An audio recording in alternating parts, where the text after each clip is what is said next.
We going live from the BJC tonight. Got a front row seat and a backstage line. Chat blowing up, y'all leaning close. Got a pot full of stories on a slow burn roll. First up, Mama Tina at the Houston show. Stirred that stew like a spell in a bowl. Hell, folks walked in, shut the whole thing down. Now a recipe's the talk of the whole damn town. Oh Lord, it's a BJC Live Show, live stream, March 24. You never know what's coming when you walk through that door. From the fairground kitchen to the county jail floor, spilling small town secrets, give you just a little more. So grab your beer, your phone, your friends, and stay tuned in till the very last second. BJC Live Show, live stream, March 24th. Stick around, we got something in store. Justin's laying back up in them lights, not the way you want to trend tonight. Patrol car dash with the blue-red glow, whole world watching them in slow-mo. Then we roll that bridal party clip, body cam on that wild girl trip. Veil in her hand, tequila on her breath, saying I do adventure in the edge of a rest. Hey! It's a BJC Live Show, live stream, March 24th. You never know what's coming when you walk through that door. From a busted bouquet to the courthouse door, spilling small town secrets, give you just a little more. So grab your beer, your phone, your friends, and stay tuned in till the very last second. BJC Live Show, live stream, March 24th. Stick around, we got something in store. All my former kiss stars on the same small stage, laughing about the lines that they once got paid. Now they're grown, got bills, got scars, but they still shine bright like county fair stars. In the sharp dress suits, thought they never fall, till the judge said counsel step into the hall. Now the ones who talk, walking folks through the fire, need a good word in a hometown choir. Oh yeah, it's a BJC Live Show, live stream, March 24th. You never know what's coming when you walk through that door. From the child star curtain to the lawyer scoreboard, we're spilling small town secrets, give you just a little more. So grab your beer, your phone, your friends, and stay tuned in till the very last second. BJC Live Show, live stream. Yeah, don't click off, don't turn that dial. We've been saving something big for a long, long while. One more sip, one more song, one more mile. Stay till the end, you won't believe your eyes. Stay tuned.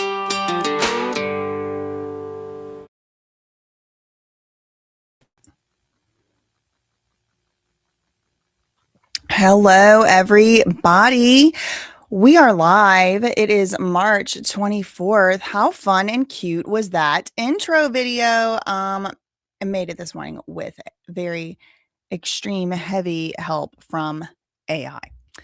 Okay, so meaning the song part of the video was all me. Actually, no. I even used some, not AI though, not AI.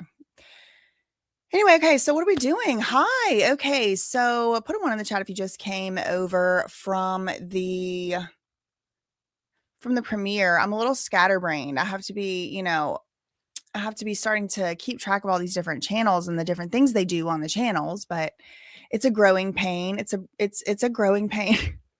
Put a 1 in the chat if you came over from the premiere on my other channel. That surprise witness. So we're going to start today by talking about Mama Tina. Okay, Mama Tina's Gumbo. Yes, we are. We're also going to talk about, in no particular order, I'm going to go, in order as how I want to go, but we need to talk about Chapel Roan, just a little update. Bill Cosby has a very serious, what do you want to call it? Loss. We'll say that. Loss from like a $19 million judgment just got held against him from a civil case from an event that happened in 1972. We need to talk about the quadriplegic individual who is suspected right now by police, authorities of actually shooting someone and unaliving them. So we need to talk about that. We have some Bachelorette updates. Drake and Josh reunited. We're talking about the Duggars. Michelle Duggar has had it. Okay, this is the mom. Then we, there's some other stuff too. The founder of OF has died. Who knew? Yeah, some conspiracies, some things of that nature. Hannah Montana. So, okay. We're going to be here for a while. I also want to talk about Justin Timberlake toward the end of the stream because I do have a video coming out tonight that's going to tie in with that on BJ Investigates. I've been telling y'all about it for weeks. I've been working very hard on this video and I think it's important. I think y'all are going to like it. I think it's going to be a very good one, or it is. I know it is a very good one, but I think y'all are going to really appreciate it. And it's about the Janet Jackson, Justin Timberlake Super Bowl. Okay, so it just so happened when we were working on this video, me and the team, the one person team I have, we were working on this video and just so happened like this body camera footage of Justin Timberlake comes out like right as we're about to release this video. So that video is finally coming out tonight. The Justin Timberlake, Janet Jackson Super Bowl thing. And that ties into what we just talked about on my other channel. That one's like the standalone video of the reaction to the Jay-Z interview. That's about the Super Bowl as well. And that's why I like it's all meta, it's all webbing. And so that's why in the past I've had all my channels kind of like, it's kind of like hard to even tell them apart because everything is webbing all the time. Everything is always like, oh, and Jay-Z, Rock Nation, Live Nation, Alex Spiro, Elon Musk, Mr. Beast, Diddy. Like there's all these different, everything's all together all the time. But I am trying now to get better at categorizing what type of videos and where they're going to go in the format, at least the format. So that surprise witness is going to be right now. That's over there where that is going to be just like pre-recorded videos like the one you just watched. If y'all put the one in the chat, I don't even know. Yeah, I see a bunch of ones. Okay, so y'all were over there. This channel is going to be live streams. That's why it's called BJC Live Show. And then the BJ Investigates is going to be more produced, more high production, edited, things like that, more documentary style, although there will be short ones. And that leads me to this. Let me show y'all this here because it's going to lead us into the topic at hand. All right, so this is one of my other channels, BJ Investigates. This one's going to have more like documentary style stuff. This one has been going on for quite a while. Yeah, wow. It's crazy. Like, sometimes I like look at this, especially this channel, but the one that is surprise witness stuff. Sometimes I'll look at this and I'm like, this looks like a real YouTube channel. Like, but it is. It's just like hard to, imposter syndrome or whatever. It's like, oh God, this is like a real YouTube channel. Anyway, so this is my other channel. So this video right here, the most recent one that has come out is about Mama Tina's Gumbo. All right. And I thought that was all that there needed to be said about Mama Tina's Gumbo. This one was only about 25 minutes. So if you saw that video last week and you see this video tonight, that's going to give you a pretty good idea of the style of videos that's going to be coming out on that channel. I know some of y'all would prefer to listen to a live. Some of y'all would prefer to watch a more deep documentary style exploration. Some of y'all would rather watch a little quick bite. So that's what the 3 channels are right now. Why do I have 3 channels? That's why. I actually have many channels. I think I have 5 or 6 channels. I have a music channel, Goriana Music. I have and you can I think you can stream my music on Apple and Spotify. I think I've made about 6 cents on my music throughout my career. And then I have this is, you don't have to subscribe over there. I'm just telling y'all what channels there are because there's a music one, and then I have a travel channel with my fiance. I have the documentary style channel, which is BJ Investigates. Now I have this live stream show and the little short quick bites, which is that surprise witness. I reserve the right to change my mind. This is like, I'm calling y'all the OGs. Eventually I'm going to make memberships. I'm called the OGs because these are the people in this chat right now. These are the ones. Y'all are the first ones. The channel is not even monetized yet, although I do have an update for the OGs since y'all are in here. OGs, everybody's a cousin, but for the OGs. Shout out also while I'm looking in the chat to Christy. Christy, you may have seen her as on the other channels that I have. All the mods that are on my other channels are grandfathered into this channel. If I give you a wrench and you have had enough, you can, I don't know, can y'all unmod yourself? If y'all don't want to be a mod, you're just going to automatically be grandfathered in over here. Beyond that, right now, no more new mods are going to be needed. I don't really even need all the mods that I have on the other channels here because this is a very small channel right now. It doesn't even have 5,000 subscribers right now. But you know, in the future, if there's need for more mods, which I do not anticipate there will be, but you know, I'll cross that bridge when I get there. But shout out to the mods. I want to introduce them. So shout out to Christy. Shout out to my mom's in here. Tiki, I believe, is also a mod. And then we have Birmingham Leprechaun so far. I do have a couple other mods that I need to give the wrench to. No, my mom's in here too. I thought that was a given. So she's, yeah, my mom. I think I said you. Stop chill. Didn't I say I'm gonna have to rewind the tapes? I'm gonna have to rewind the tapes. Anyway, so I do have a couple more people who I can't do it from the computer. I have to do it from the phone. So there's like Anon Mouse, Oklahoma. I don't know if I've modded them yet or not. But anyway, so that's that. That's a little housekeeping for the OGs. As the channel starts to become a little bigger, I don't know if we're gonna be able to do all this, you know, side stuff. I might have to start being a little slightly more professional or something. See, I mentioned her. Thank you, Mandy. My mom is trying to gaslight me. Y'all saw it publicly. So anyway, okay. So this right here, the gumbo. Okay. I made a video about Mama Tina's gumbo. Without further ado, I made a video about Mama Tina's gumbo. If you don't know who is Mama Tina, this is Beyonce Giselle Knowles Carter, the Beyonce. That's her mom. And her mom was really involved in the beginnings of Beyonce's first mainstream musical venture, which was a band, a girl group called Destiny's Child. It was a wildly successful girl group, band, whatever you want to call it, in the early 2000s. Everybody loved them. It was just a world-renowned, widely loved girl group. Well, come to find out, Mama Tina had a lot to do with it. She would design and even sew and make some of the costumes for the girls, especially when the designers were sending over clothes that, you know, were not approved. She has also been involved in Beyonce's business endeavors seemingly ever since. She helped to establish the House of Darion, which was, or perhaps, yeah, it was Beyonce's clothing brand. I don't know if she has anything to do with Ivy Park or even if that is still a solvent and existing business. But Mama Tina did help Beyonce with the House of Darion fashion line. There was also the Sacred Hair Care brand that Beyonce has. Her mom is high up in that company as well.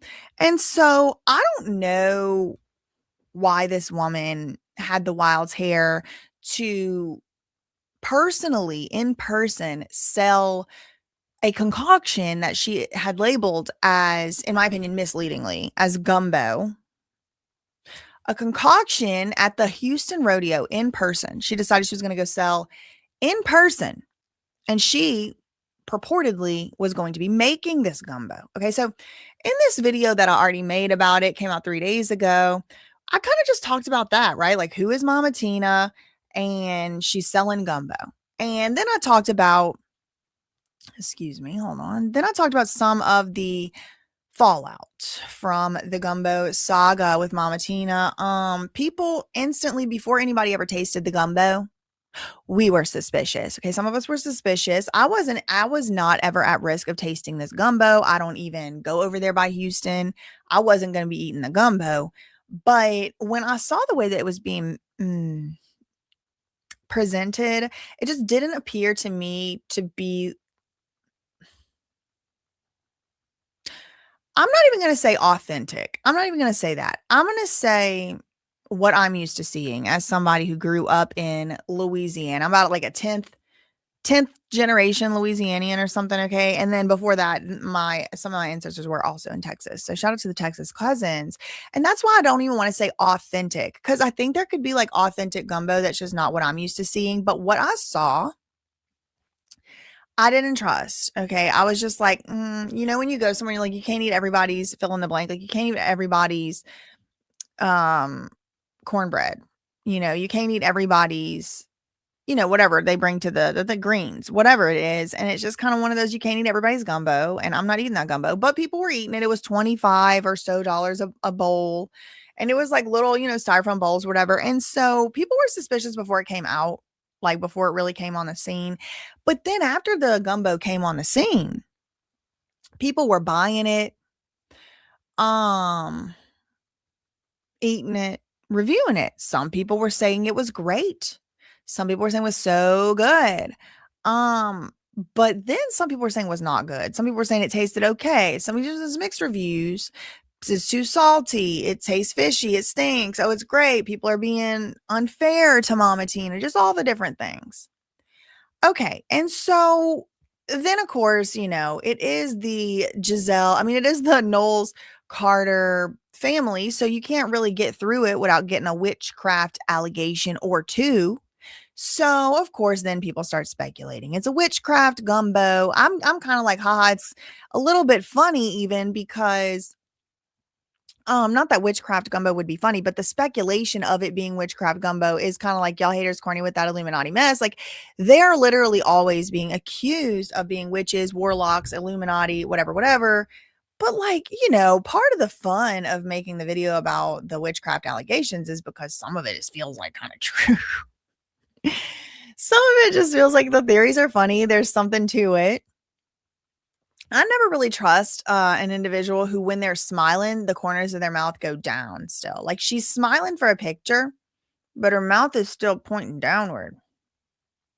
Like when I smile, you see the corners go up. Even if I'm doing a little, like it's not, her eyes are smiling. She looks like she's smiling, but it's like, so I don't know. I'm not an expert face, muscle reader or anything, but like, I don't know. Some of the allegations about witchcraft end up being kind of funny because she kind of resembles, like a cartoon caricature of a witch, things such as this. Oh, that's the facelift. Well, they should have picked up the lip muscle too. They should have did that part. Christian. Welcome to the live show. Welcome to the live show. Okay. So, all right. So that's kind of like where I left it off. If you're just joining, hi, hello. We're talking about Mama Tina, Beyonce's mom's gumbo being allegations of witchcraft gumbo. I did make a video about this on BJ Investigates, but there's some updates. There's some updates since here. Okay. So the most recent update I had on the alleged witchcraft gumbo with the Mama Tina situation was they had allegedly, apparently, according to like some news reporting, shut down the gumbo booth.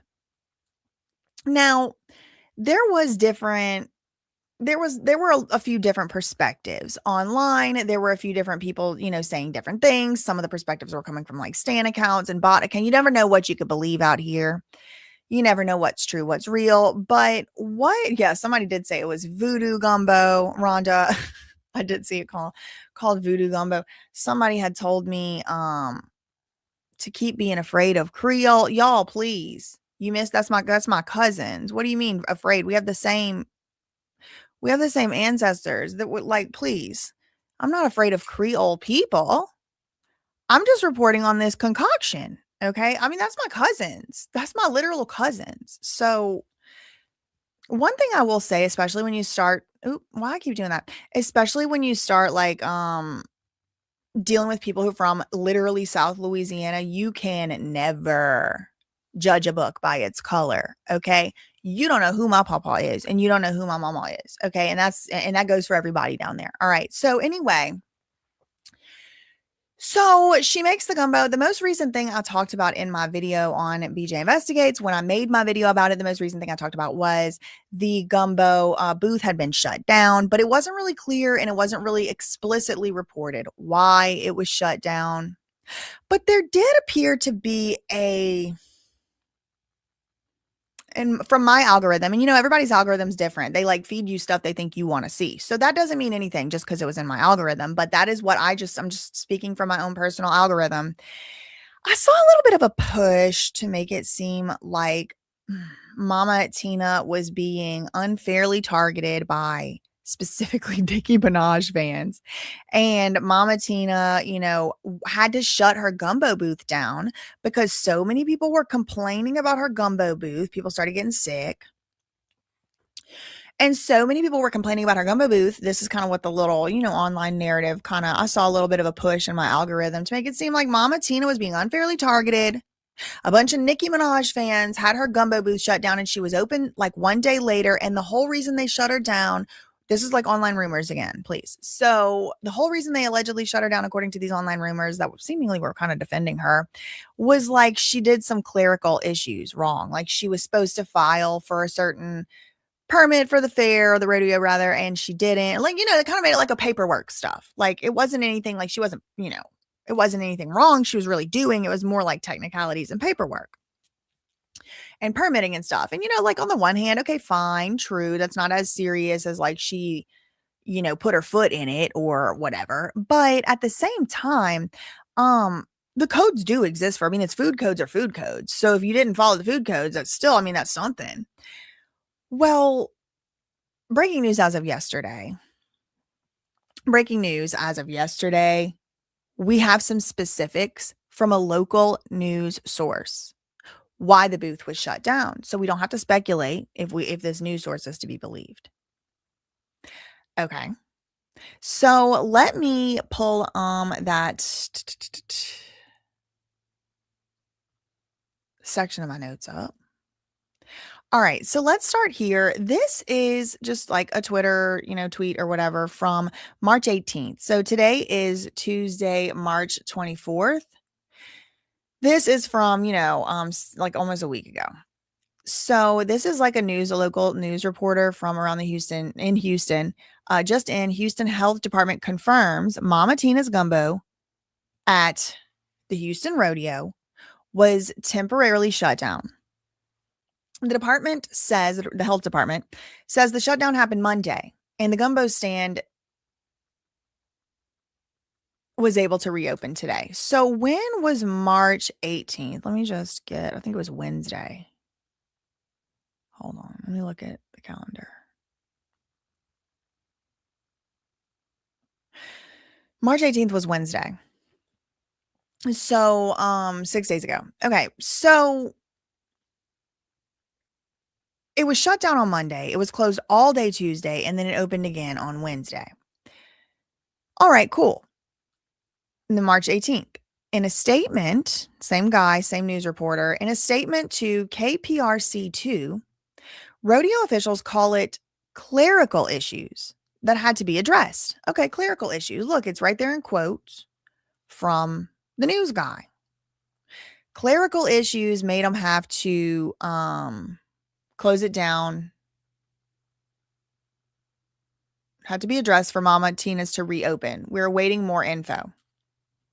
Here is the screenshot of some type of excerpt. All Houston livestock show and rodeo exhibitors must comply with all the rules, regulations, and requirements of the fire marshal, the City of Houston Health Department, and any governmental entity having jurisdiction over these premises.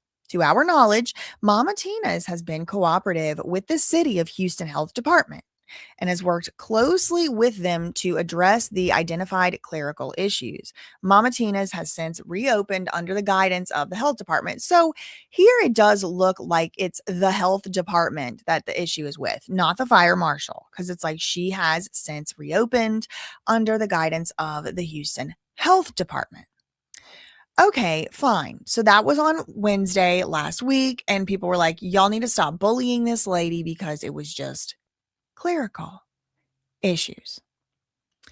Okay, fine. So then we have another tweet. This is from the 22nd, just 2 days ago now. Mama Tina's Gumbo is now empty, with an employee spotted resting his hand on his chin due to lack of customers. Okay, so this was the day after they were shut down. It may be that nobody wants to eat this gumbo because they think it's poisoned, but it also may be early in the morning. It's just not like, a busy day at the rodeo. It's not like they're going to have a line around the booth all day, every day. So on that one, whatever. I just wanted to show y'all the things that are kind of being reported on Twitter, but we don't really have enough information on that one. Okay. So then yesterday, the same news reporter from the Houston area says This is Bryce Newberry from KPRC2, local Houston news. Just in, health inspectors found thawed seafood and food being stored in non-food grade orange buckets, according to records obtained by the news. This was when a woman reported getting sick after eating Mama Tina's gumbo. The customer said she had chills and was throwing up blood before health inspectors found multiple violations, which led to the temporary closure of the Houston Rodeo Gumbo Shop. KPRC2, the news station, obtained the inspection report. They got the report. They got their hands on the report of the health inspector at the Mama Tina Gumbo booth that lists violations that had to quickly be corrected for Mama Tina's Gumbo to reopen. Okay, here's the article. Health inspectors found thawed seafood, food stored in buckets, leading to temporary closure of Mama Tina's Gumbo. Houston health inspectors investigating a customer illness complaint after eating Mama Tina's Gumbo at the Houston Livestock Show and Rodeo found thawed seafood labeled keep frozen. Oh my God. The seafood said keep frozen on it. It had a label on it that said keep frozen, and it was thawed out. It wasn't kept frozen. Uh-oh. And learned the gumbo had been moved to a freezer at an unlicensed off-site location without temperature logs before being served. Okay, so this is being in food service is very hard. It's very difficult because there are a lot of rules, and most of the time the rules exist for a reason, because you could get sick, especially we talking about raw meat, raw seafood, the parasites that live in that, thawing it out. It could, and you might be doing everything right. You might be doing everything right, and then boom, a breaker trips and everything in your freezer is bad. You cannot sell it now. If you don't get it in time or whatever. So it is a very difficult industry. It is a very difficult business to be in. Particularly when you are trying to cook stuff on site. It's not like, okay, it's fully cooked and then frozen and then thaws out, which can still be unhealthy and harmful, but the shrimp out thawed in the keep frozen bag, and it says seafood. So I don't know if it was shrimp. It could have been, I know she had crab in some of it, and you just got to think, the smell, I don't know. The thawed out seafood is enough to make me feel like I ain't eating nothing from that booth. Houston health inspectors investigating a customer illness. So this was prompted by somebody who did get sick. Now, I want to be very clear. I'm not saying that person got sick from eating the gumbo. I'm not a doctor. I don't have the tests. I don't even know if that person's telling the truth. I have no knowledge. All right. I am just reading an article, but it appears as though somebody got sick, reported Mama Tina's Gumbo, and then they did a follow-up. And if Mama Tina would have been doing everything by the book, then that would have been the end of it. But now we're getting information as of yesterday that she wasn't, or the booth wasn't. And this is going to be hard for Mama Tina, unfortunately for her, to blame on somebody else, because she has been physically out there at that booth and the gumbo has her name on it. It's Mama Tina. It's her name. It's her brand. And when you do put your name on stuff, the buck does stop with you. So it's going to be hard for her to be like, the typical Beyonce. She stays out of Beyonce stays out. For somebody so famous, she really stays out of the spotlight. You see her here and there leave her house, but unless she's doing a performance or something for work, she's not out and about. She's not getting photographed at the gumbo booth. I'll say that. So seafood at a rodeo sounds like you are taking a risk with your stomach, period. Indeed. Yup. Absolutely. Anyway, okay. So let's get to this article. Let's see what they all found at the scene. So customer got ill.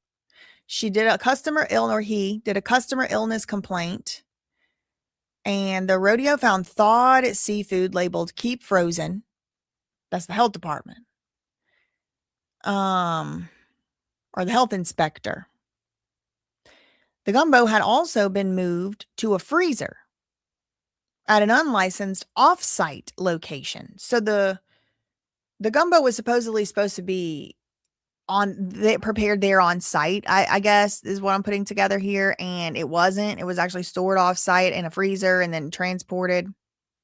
This is according to Houston Health Department records obtained by this news station. The illness complaint, was received on March 16th. Described a customer who said she ate gumbo in the afternoon and later developed symptoms, including vomiting, chills, nausea, and fever. The customer also reported she was throwing up, and then when she was doing that was blood. What did the inspectors find? Well, the health department investigators responded to the pop-up shop featuring Beyonce's mom's cherished family recipe. She said it was a hybrid, her family recipe, but it was also mixed as a hybrid with these other two guys that she met. And she never introduced them on the interview, so I don't know who they were. But this happened on Monday, March 16th, where the lady said the person said she got sick, or he got sick. Inspectors learned that the gumbo had been prepared at an off-site location where it was cooled, placed into non-food grade orange buckets, and taken to a freezer at an unlicensed location. Okay, so the gumbo was cooked, then it was cooled, then it was placed into random orange buckets that were not for storing food in. Then they were taken, and I'm just imagining those Home Depot buckets, and then they were taken to a different place, off-site, a freezer. The frozen gumbo then got taken to a refrigerated trailer at the rodeo where it was kept to thaw before being served. So they made the gumbo, then froze it, and then they kept it frozen at the location. Excuse me. They made the gumbo. This is what they're being reported. They made the gumbo. They took the gumbo off the pot. They let it get cool. Then they drove it somewhere else from wherever it was made, froze it in a freezer. Then when they were ready for the gumbo at the rodeo, they would take the frozen gumbo in the orange buckets that were not meant for food. They would then travel to the on-site location, and then they would put the frozen orange gumbo buckets into now a refrigerator truck, at which point the gumbo frozen in the buckets would be left to thaw in the Texas springtime heat. Now, to be very clear, they would thaw it to a refrigerator temperature, but apparently this was against the code.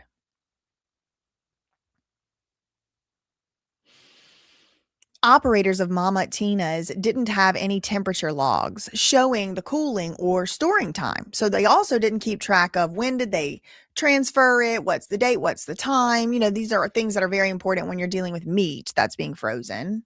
However, I do want to be very clear. The thawed out seafood I had earlier said raw. It appears as though it had been cooked. Again, I'm not an expert on how things are supposed to be kept. I don't know how you would serve gumbo. I guess you just have to make it, and then however much you make, that's what you sell. Once you get into the point where you are freezing things, taking it off site and all that, I think the health department comes into play a lot more. All of the food no longer is in its frozen state. It had to be discarded. Inspectors, okay, so here's an actual list, like an enumerated list. Inspectors said the following reasons led to all of the prepared gumbo being discarded. So they also had to throw away. They had to throw away the gumbo. Number one. Hold on, let me get a little sip.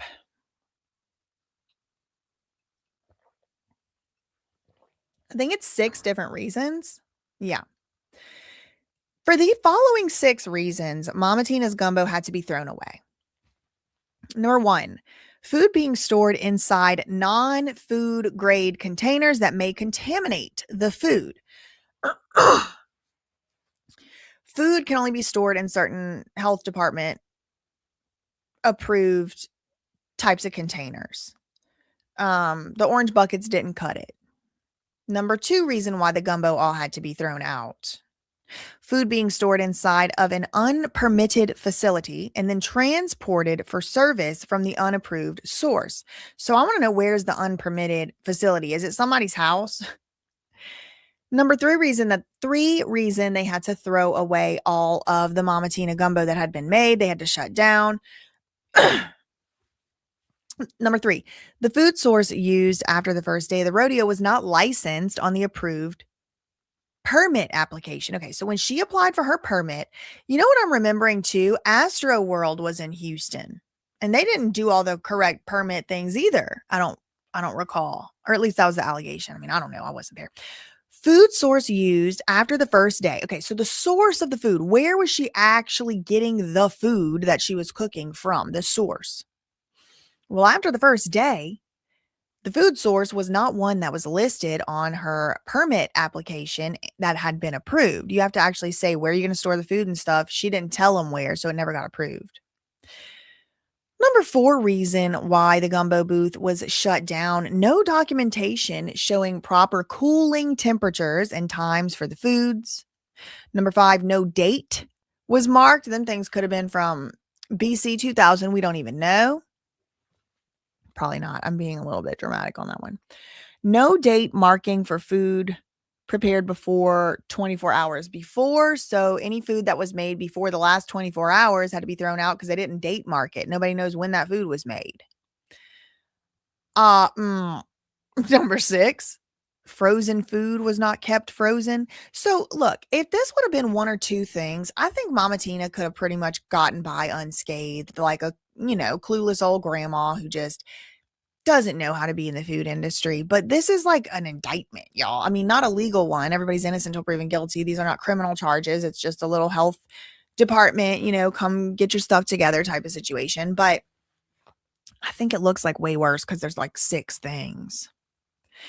The news article goes on to say, that's my opinion, after all the findings, inspectors said they educated the operators, the people there working the booth, on corrective action, including rapid cooling methods, date marking instructions, and proper thawing methods. So how to properly cool and thaw the meats and the different things as per the health department code, and also how to mark things correctly with the date.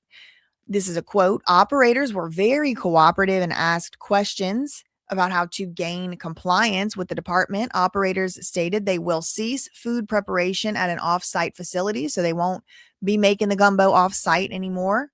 They're only going to prepare the food on site, and they're going to do so pending the department's approval of the new permit application. So once they get approved, or if they get approved, they'll start doing it off-site again, it looks like.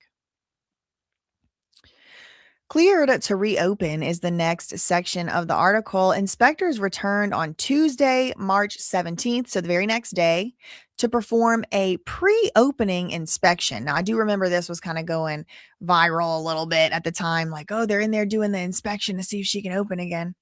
Mama Tina's Gumbo has swapped out a refrigerated trailer for a freezer trailer, and all food stored inside was frozen solid, according to records. Okay, great. Perfect. Awesome. She fixed that. And the preparation of gumbo shifted to only be made on site daily in the morning before serving. Good.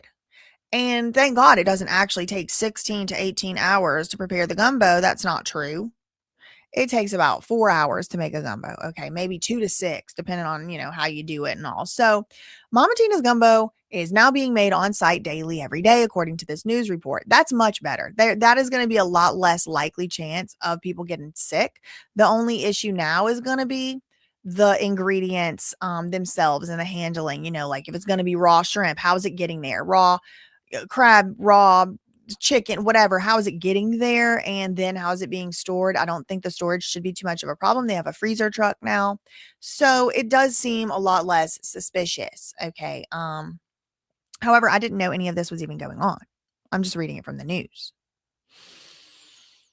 The quote goes on, quote, operator, I think that's Mama Tina, but I don't know for sure. Operator confirmed there will be no co-mingling of previously cooked, cooled, or reheated products. So she's not going to take the one batch from yesterday and pour it into today. It's going to all be freshly made product, and that's going to be not commingled. Mama Tina's was cleared to reopen on that Tuesday afternoon, according to the Houston Health Department, and it is unclear if the department received any additional complaints about any possibly connected illnesses. The news reached out to a representative from Mama Tina's Gumbo for a response, and it does not appear as though anyone did respond. So I do have a few more links. Let me just, some of them we may have already seen. Yep, that's the article we just read. I'm working my way down my list. I think there's a video with an interview of one of these guys, one of these reporters. So let me pull that up. Where's the video?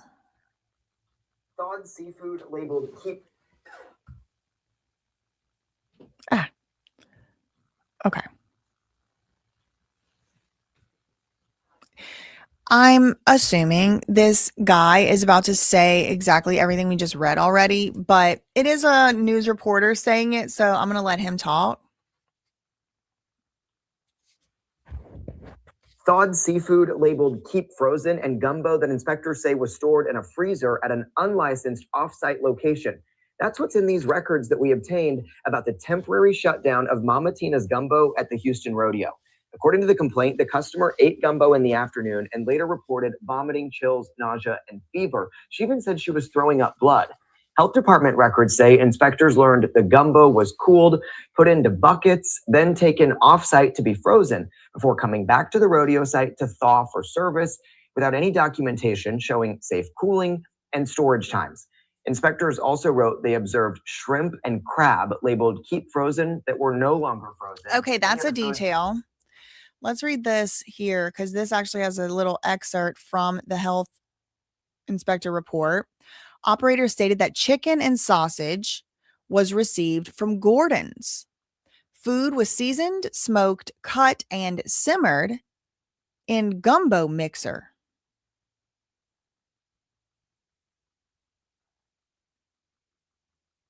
What? Food was seasoned. Okay, let's start over. Operators stated chicken and sausage was received from Gordon's.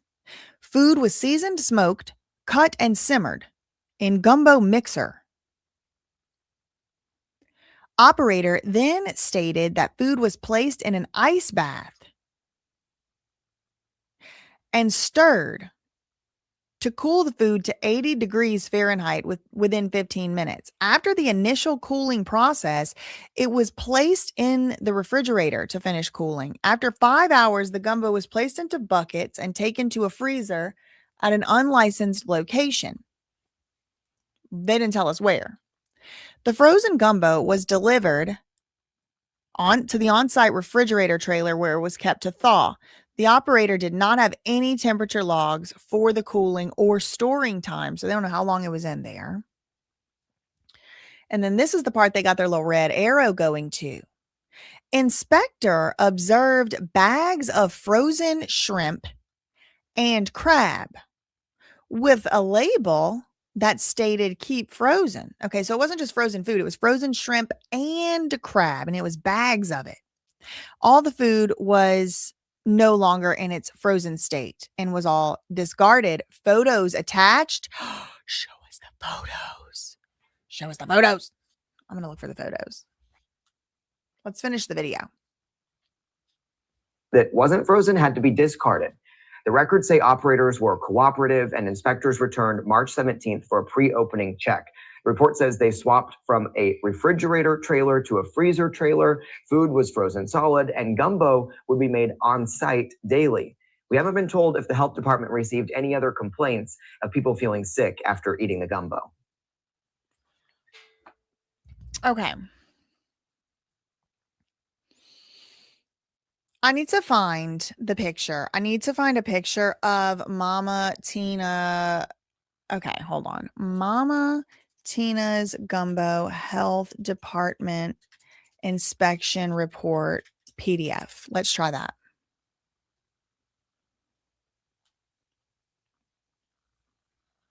I want the report.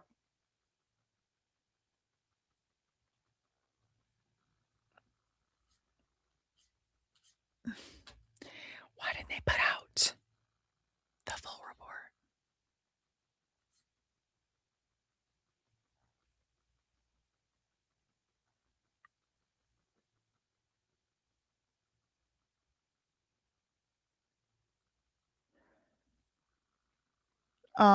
I guess I can show y'all what I'm doing. I'm looking for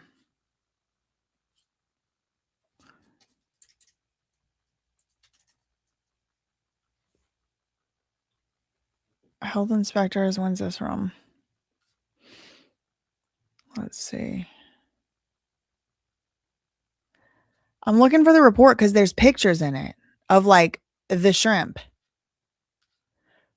Want to know what it's like to eat like a Knowles? Tina Knowles brings Mama Tina Gumbo to Houston. Operators are cooperative. Swapped out the refrigerated trailer. Okay, hold on. Okay, multiple violations. I want to find the...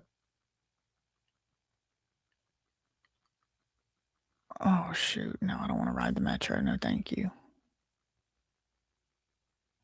They don't give the complaint out. That's crazy.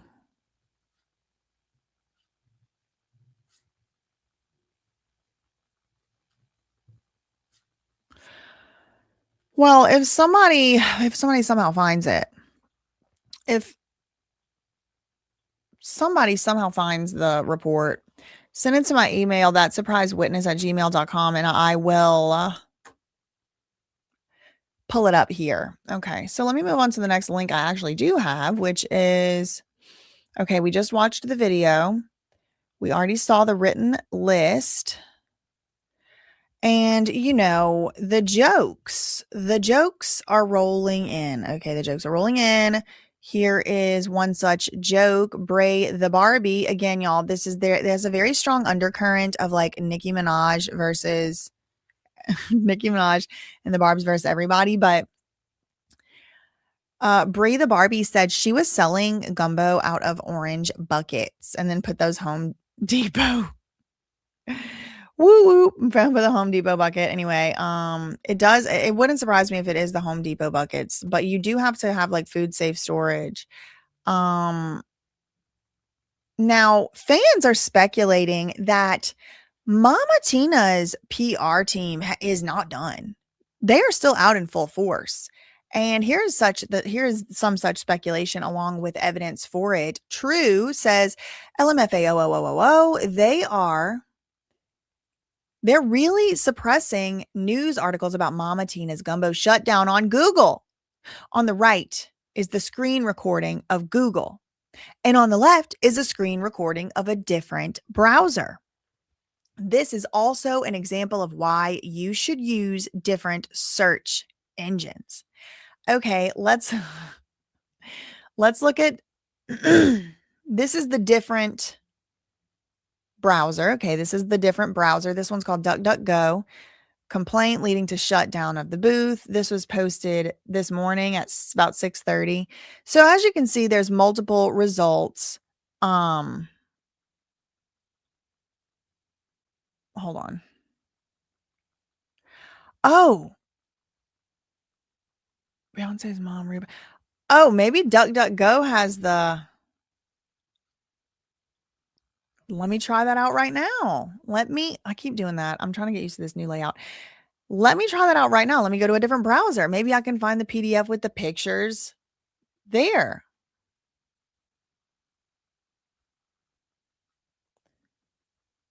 Okay. Mama Tina Gumbo health inspection report PDF.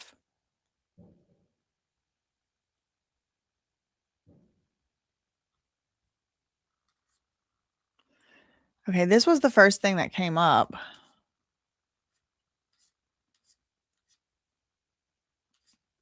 I don't see any pictures.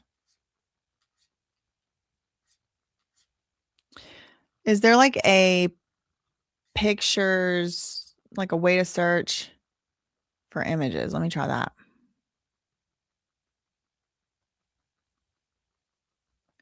I don't think they made it available.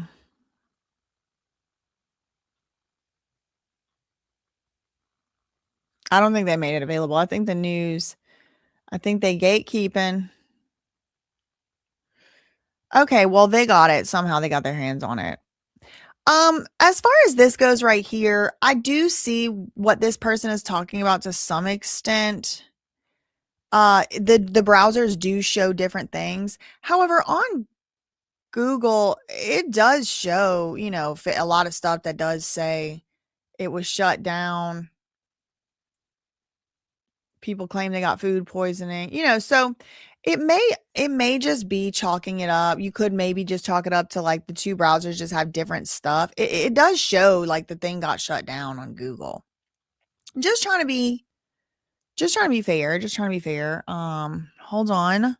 I need to do a little mod wrenching here. I don't know if a non-mouse was in here earlier. Everybody who's already a mod gets to be a mod here.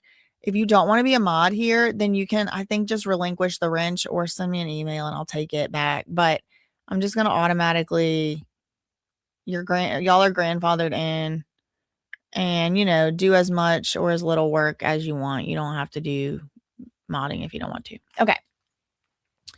It's just, you know, in case y'all wanted to be a mod. Okay. So what else am I doing? Okay, let's see. What other links do I have? One more link.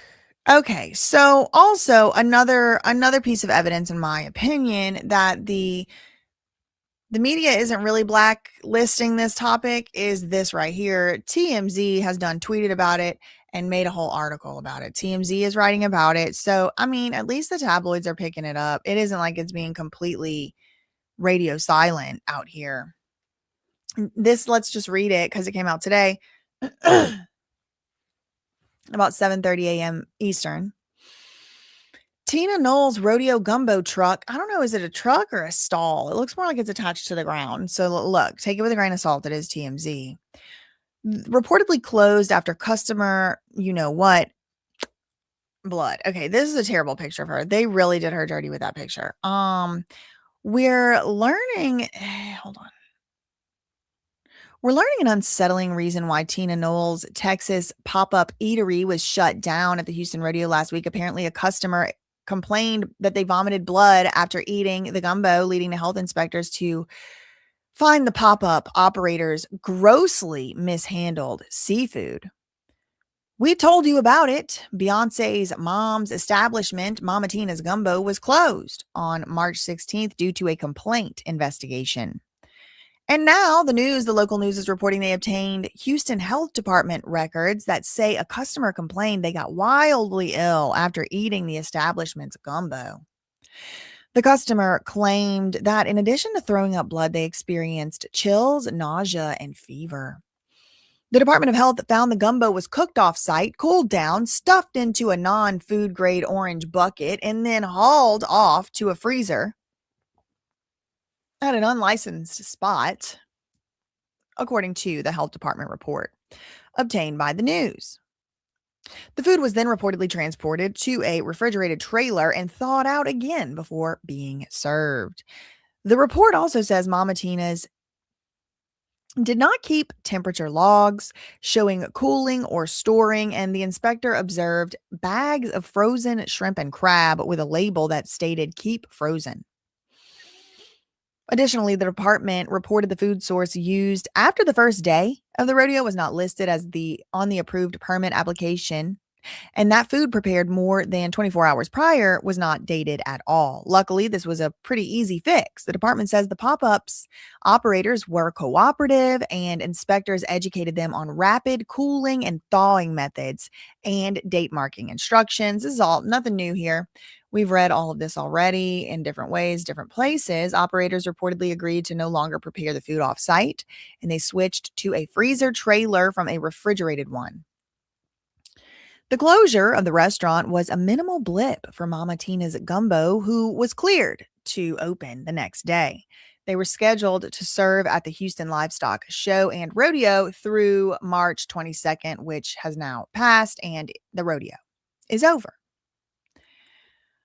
All right. Well, that was the Mama Tina's Gumbo segment for the day.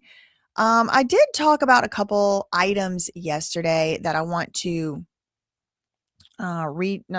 revisit today. Let me see. Let's go to Bill Cosby. I'm trying to go to a couple that are a little shorter. We just spent 50 minutes pretty much on Mama Tina. So let me cover a couple other shorter incidents, and then we'll get to another longer one again as we make our way through today's live show. Please make sure that you do like the video, you comment, you do a little live chat, whatever. I've been telling y'all to hype, but I did some research this morning. Hyping is not available for live streams or shorts. So that's why one of the reasons why you're not seeing the hype option on my live stream videos. So that's fine.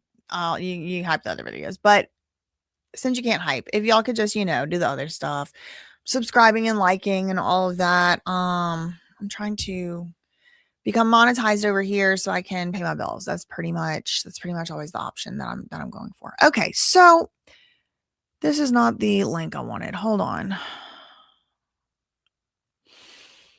Bill Cosby. This is coming out. This article came out either today or yesterday.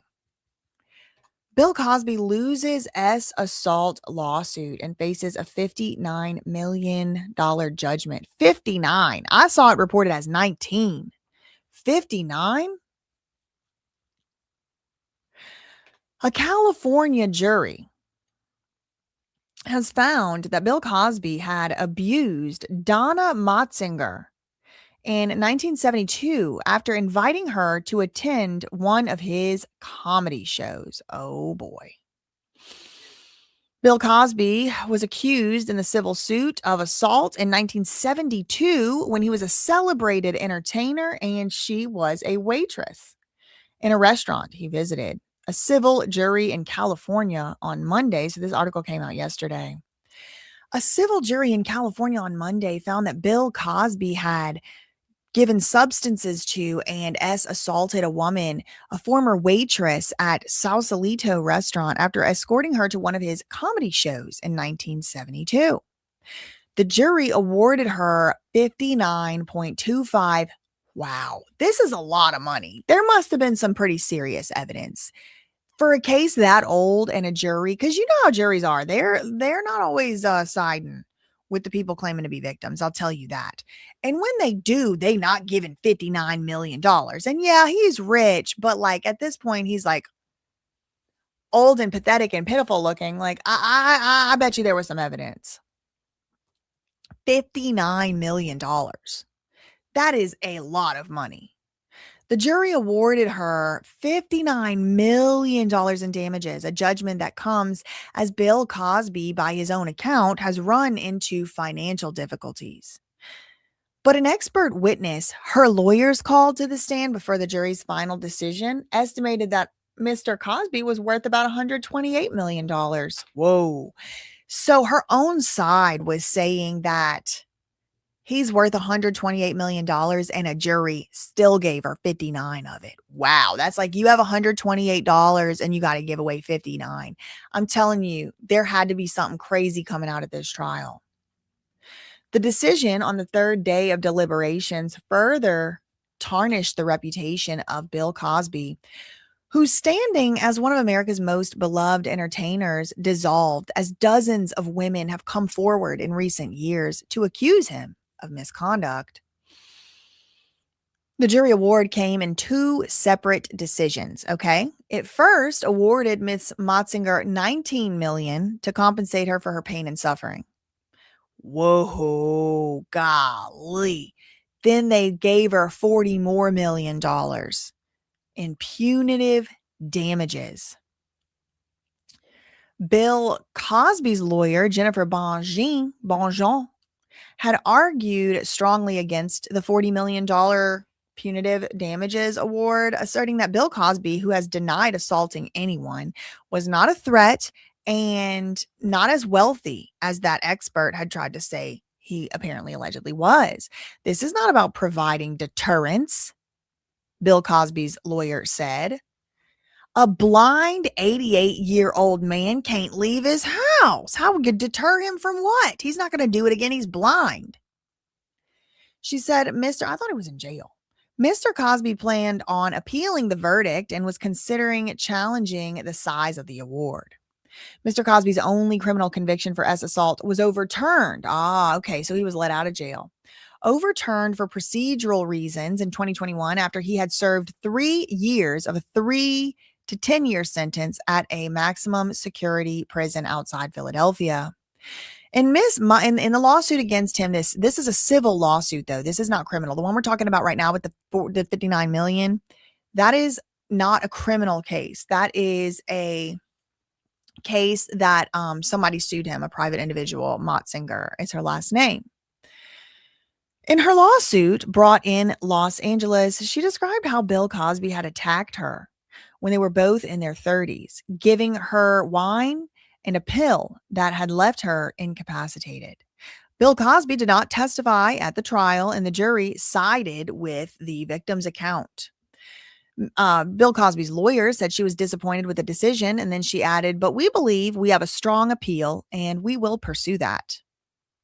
Now, the victim and the person who won the lawsuit, speaking at the Santa Monica courthouse, is it Santa Monica or Los Angeles? Is that the same thing? She welcomed the jury's decision. She said, "It's been 54 years to get justice, and I know it's not complete for the rest of the women, but I hope it helps them a little bit." She called the $40 million plus $19 million in damages icing on the cake. She said she realized that while it was not a criminal trial with a guilty verdict, it was important to her that she was believed and in some way that he was held accountable, at least in some way, for what he did to her. Mr. Cosby, Bill Cosby, has consistently maintained that any sexual contact he had with these women was always consensual. His lawyers have depicted him over the years as someone who unfairly became a target of the emotions stirred by the Me Too movement. Years ago, Miss Motzinger's case would have been time barred because she didn't make the accusation until after the statute of limitations had expired. But her suit became possible because California is one of the many states that has amended the statutes in assault cases to allow accusers to come forward even after a long time has passed.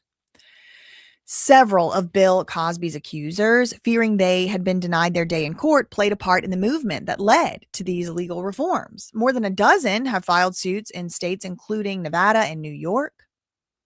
Now, Bill Cosby did serve 3 years in prison, and his time in prison came after he was convicted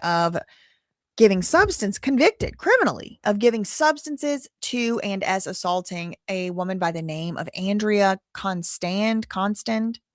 She was is a former Temple University employee to whom Bill Cosby had become a mentor. So he was her mentor. Bill Cosby was this lady Andrea's mentor. He was freed from prison after the Pennsylvania Supreme Court ruled that a non-prosecution agreement with a previous prosecutor meant he should not have been charged in the case. So he had been under a non-prosecution agreement. He thought he was still protected by the non-prosecution agreement, but they used some evidence that was gathered during talks under the agreement to convict him. And the Supreme Court of Pennsylvania said he shouldn't have even been charged in the case. Now, the victim from the criminal trial, or overturned victim, I guess, I'm not trying to get sued, but this, I'm reading the New York Times. She testified as a witness during the civil trial that just ended yesterday, along with 2 other women who had accused Bill Cosby of assault. Miss Motzinger was able to sue. So after Bill Cosby got out of prison, he was the subject of a civil trial before this one, all the way back in 2022. That victim in 2022, alleged or purported victim, her name was Judy Huth. In that case, in 2022, the jury sided with her as well and found Bill Cosby had assaulted her in 1975. She at the time was only 16 years old. She accepted Bill Cosby's invitation to join him at none other than the Playboy Mansion. This is back in the 70s. She had gone 16 years old. It's 1975, and she goes to the Playboy Mansion in LA. Bill Cosby had promoted the higher court decision to. Oh, okay. So in this civil trial that he just got done with, the one where now he owes $59 million to this lady, excuse me, beep, rewind. This no, that was right. This case that he just, no, Constand. Hold on, New York Times writes confusing. Mr. Cosby had promoted the higher court decision in the Constand case. Oh, right. As a full exoneration, an overstatement that has now been overshadowed by two. Okay. So previously, when he got out of jail, when he got let out of prison by the Supreme Court, the Supreme Court in Pennsylvania said he was under a non-prosecution agreement. The prosecutors agreed they wouldn't prosecute him, but then they prosecuted him. When prosecutors make deals with us, we the people, we have the right to believe them. Just like they can hold us to our word, we have the right to be able to hold them to their word. So really nobody should have promised Bill Cosby that they were not going to prosecute him, but someone did. And so he was able to actually get out of jail because of that. Prison. Now, when he got out of prison, he was walking around telling, basically everybody, look, I got I'm exonerated. I'm exonerated. I didn't do any of those things. I'm not in jail anymore. The New York Times is saying that was a little misleading when he did that because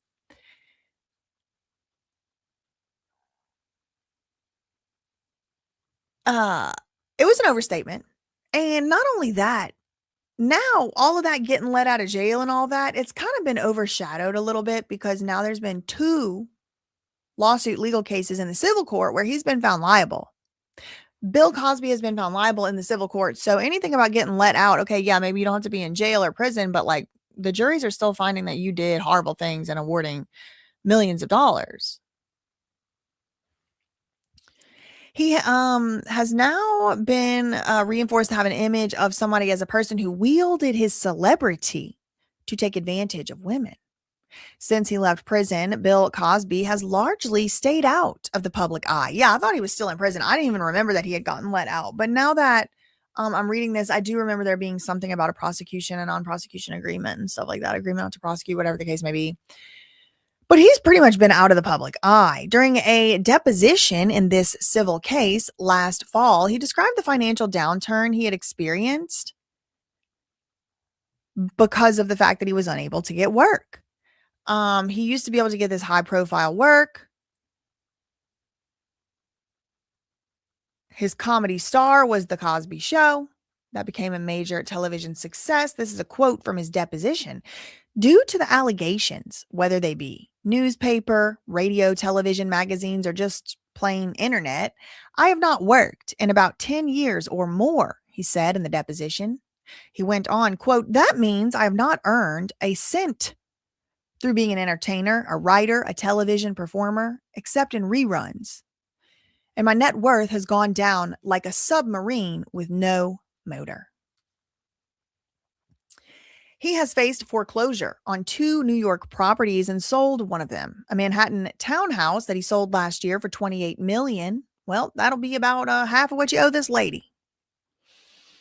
He still does own another house in New York. He also has homes in Pennsylvania and Massachusetts, so it ain't like he's hurting that bad. The victim in this civil case, who just won almost $60 million from Bill Cosby, she said in court papers that she met Bill Cosby when she was a server in a restaurant called the Trident. Later, when she was on her way home, she said Bill Cosby pulled up next to her and invited her to a stand-up act that he was performing at the Circle Star Theater. After collecting her in a limo, he gave her a glass of wine on the way. In the theater dressing room, the victim began to feel sick, and Bill gave her what the victim believes was an aspirin. Moving in and out of consciousness, she said in the court papers, she remembered being put into a limo by 2 men with Mr. Cosby. only to later wake up and recognize that she had been harmed or, assaulted during her stage of not being awake. She woke up in her house with all of her clothes off except her drawers. No top, no pants, no bra. Her lawyers wrote in court papers that she knew she had been given substances and by Bill. In court papers, Mr. Cosby's lawyer had challenged the accuracy of this lady's recollection.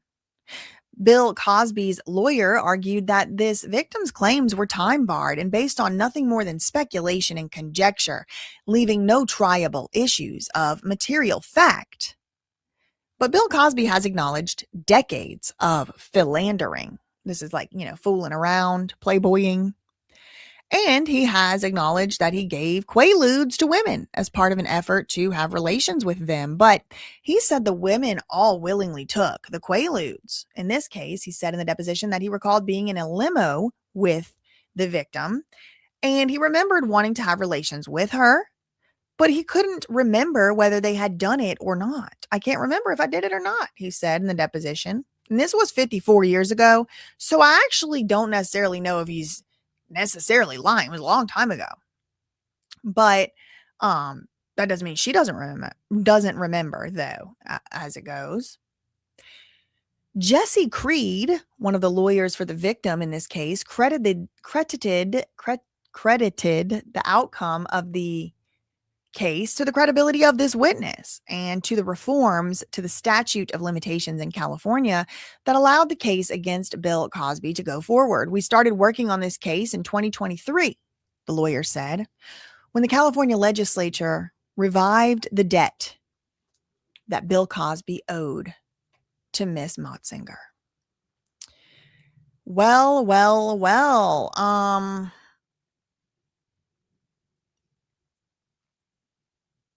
I'm just reading somebody else's comments. That is the Bill Cosby portion of the show. Let's see. What do we want? This is short. I'll do a little short one here. Drake and Josh have reunited. Isn't that interesting? Isn't that cute?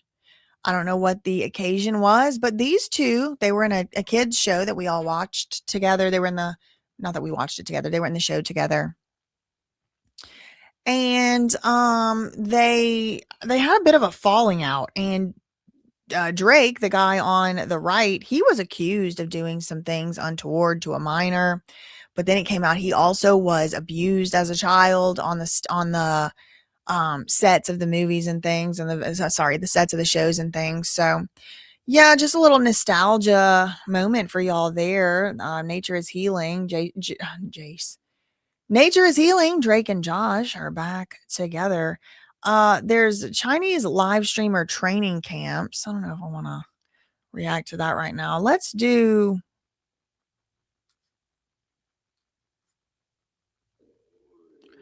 with the OF founder dying. It's an article.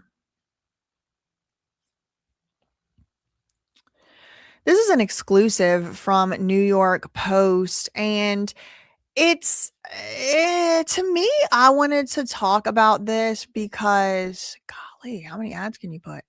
The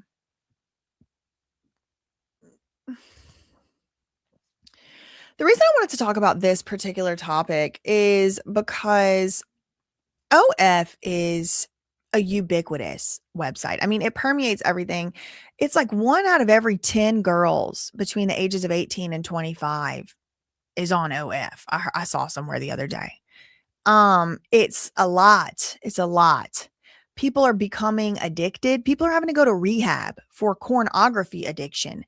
People are going to rehab for becoming addicted to OF content. There's bot farms and I'm going to say human trafficking farms, organizations that are, cartel type things that are in other countries who will message, and some in this country, I'm sure, that will basically pose and pretend to be like an OF model, right? Like a model, which is like a corn actor, a corn star, whatever you call it. And they will message these unwitting men and women, people. So it's like, you think you're chit-chatting with Jane, Jane Vixen or whatever. I just made that up. I don't know if that person exists. But, I don't want to name any specific names because I don't want to, first of all, advertise them. And I also don't want to make it seem like they're doing something, I don't know who's involved in this and who's not. But essentially, there's a very, very strong, like billions of dollar economy across the whole world of people being phone, like basically like S hotline. But the person who's texting and paying for the texts through OF doesn't realize they're not actually texting the OF creator. They're actually indeed and in fact texting some guy in Pakistan or something. You know what I mean? And it's like, people are becoming addicted to these relationships. People are becoming addicted to this stuff. They're having to go to rehab. Also, it messes up the youths. It's messing up the hormones. It's messing up the testosterone production. It's messing up everything. It's messing up sexual relations between young and people of all ages over the age of 18. But that's young. I mean, 25 is young. That's a young person. And older than 25 is also young. I'm just trying to say it's messing the kids up. And the ones who are under the age of 18 are still managing to get access to this. I mean, the figures with OF are staggering. Let me see. OF, I wanted the valuation. 2026. 3.5 billion. As of early 2026, OF is in exclusive talks to sell a majority stake, valuing the platform at about $5.5 billion. Who are they going to sell it to? This valuation includes $3.5 billion in equity, $2 billion in debt. To who? To what? Okay, who? Architect Capital. So like a investment firm is going to buy OF, potentially acquiring a 60% stake, marking a decrease from the previous $8 billion valuation expectations. There's a video that discusses the psychological and cognitive effects of social media and digital technology, the death of modesty, you ruined your life. Okay, so as of early 2026, OF hosts 4.6 million creators and over 377 million users.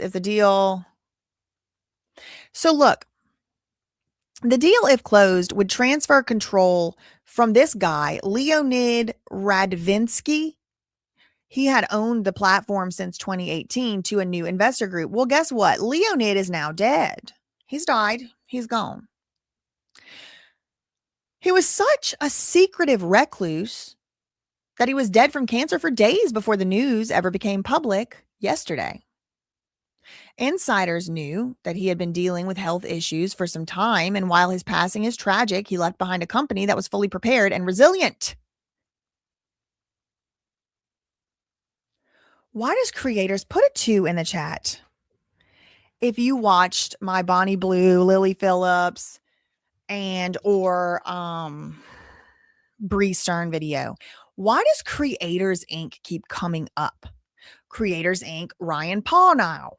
Creators Inc. comes up with Adam 2216, Grand Mason, and Lena the Plug. Creators Inc. comes up with Jack Doherty, however you say his name.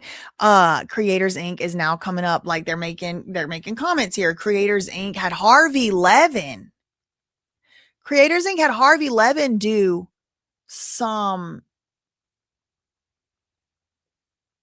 advertising trailer commercial thing for them. Creators Inc. What in the hell? Now they have Creators Inc. CEO Andy Bachman commenting on OF. This just feels like a big old pimping and pandering operation, if you're asking me. His passing wasn't sudden, and there was a lot of preparation. And look, that's him right there. I guess he's dead now. He passed a few days before the media found out, so there was no interruption to the business. Radvinsky, who died following a long battle with cancer at the age of 43, made $7.4 billion by making corn mainstream. Okay, so that's why I wanted to talk about this. It is undeniable at this point that corn is mainstream. It is undeniable that there are, I think, two primary, maybe we could say three primary, but really in my mind, two primary reasons why it has gone mainstream. Number one, Cornhub. Number two, OF. In that chronological order. It has made it absolutely unavoidable. Corn is everywhere. You can't even log on Twitter sometimes without seeing it. It's everywhere. It's not just on Cornhub. No. You can't even really watch like a Ryan Murphy series for too long without seeing something that appears to be a little pornographic. Okay, so it's absolutely ubiquitous. But in my opinion, it's two big culprits that have really pushed this into mainstream. And number one, Cornhub, where people could just upload their own whatever. Some people might argue that it made it better to have people be able to upload their own, because then you don't have to go through studios, producers, casting, etc. That's argument to be made. It might have solved some problems, but it created some too.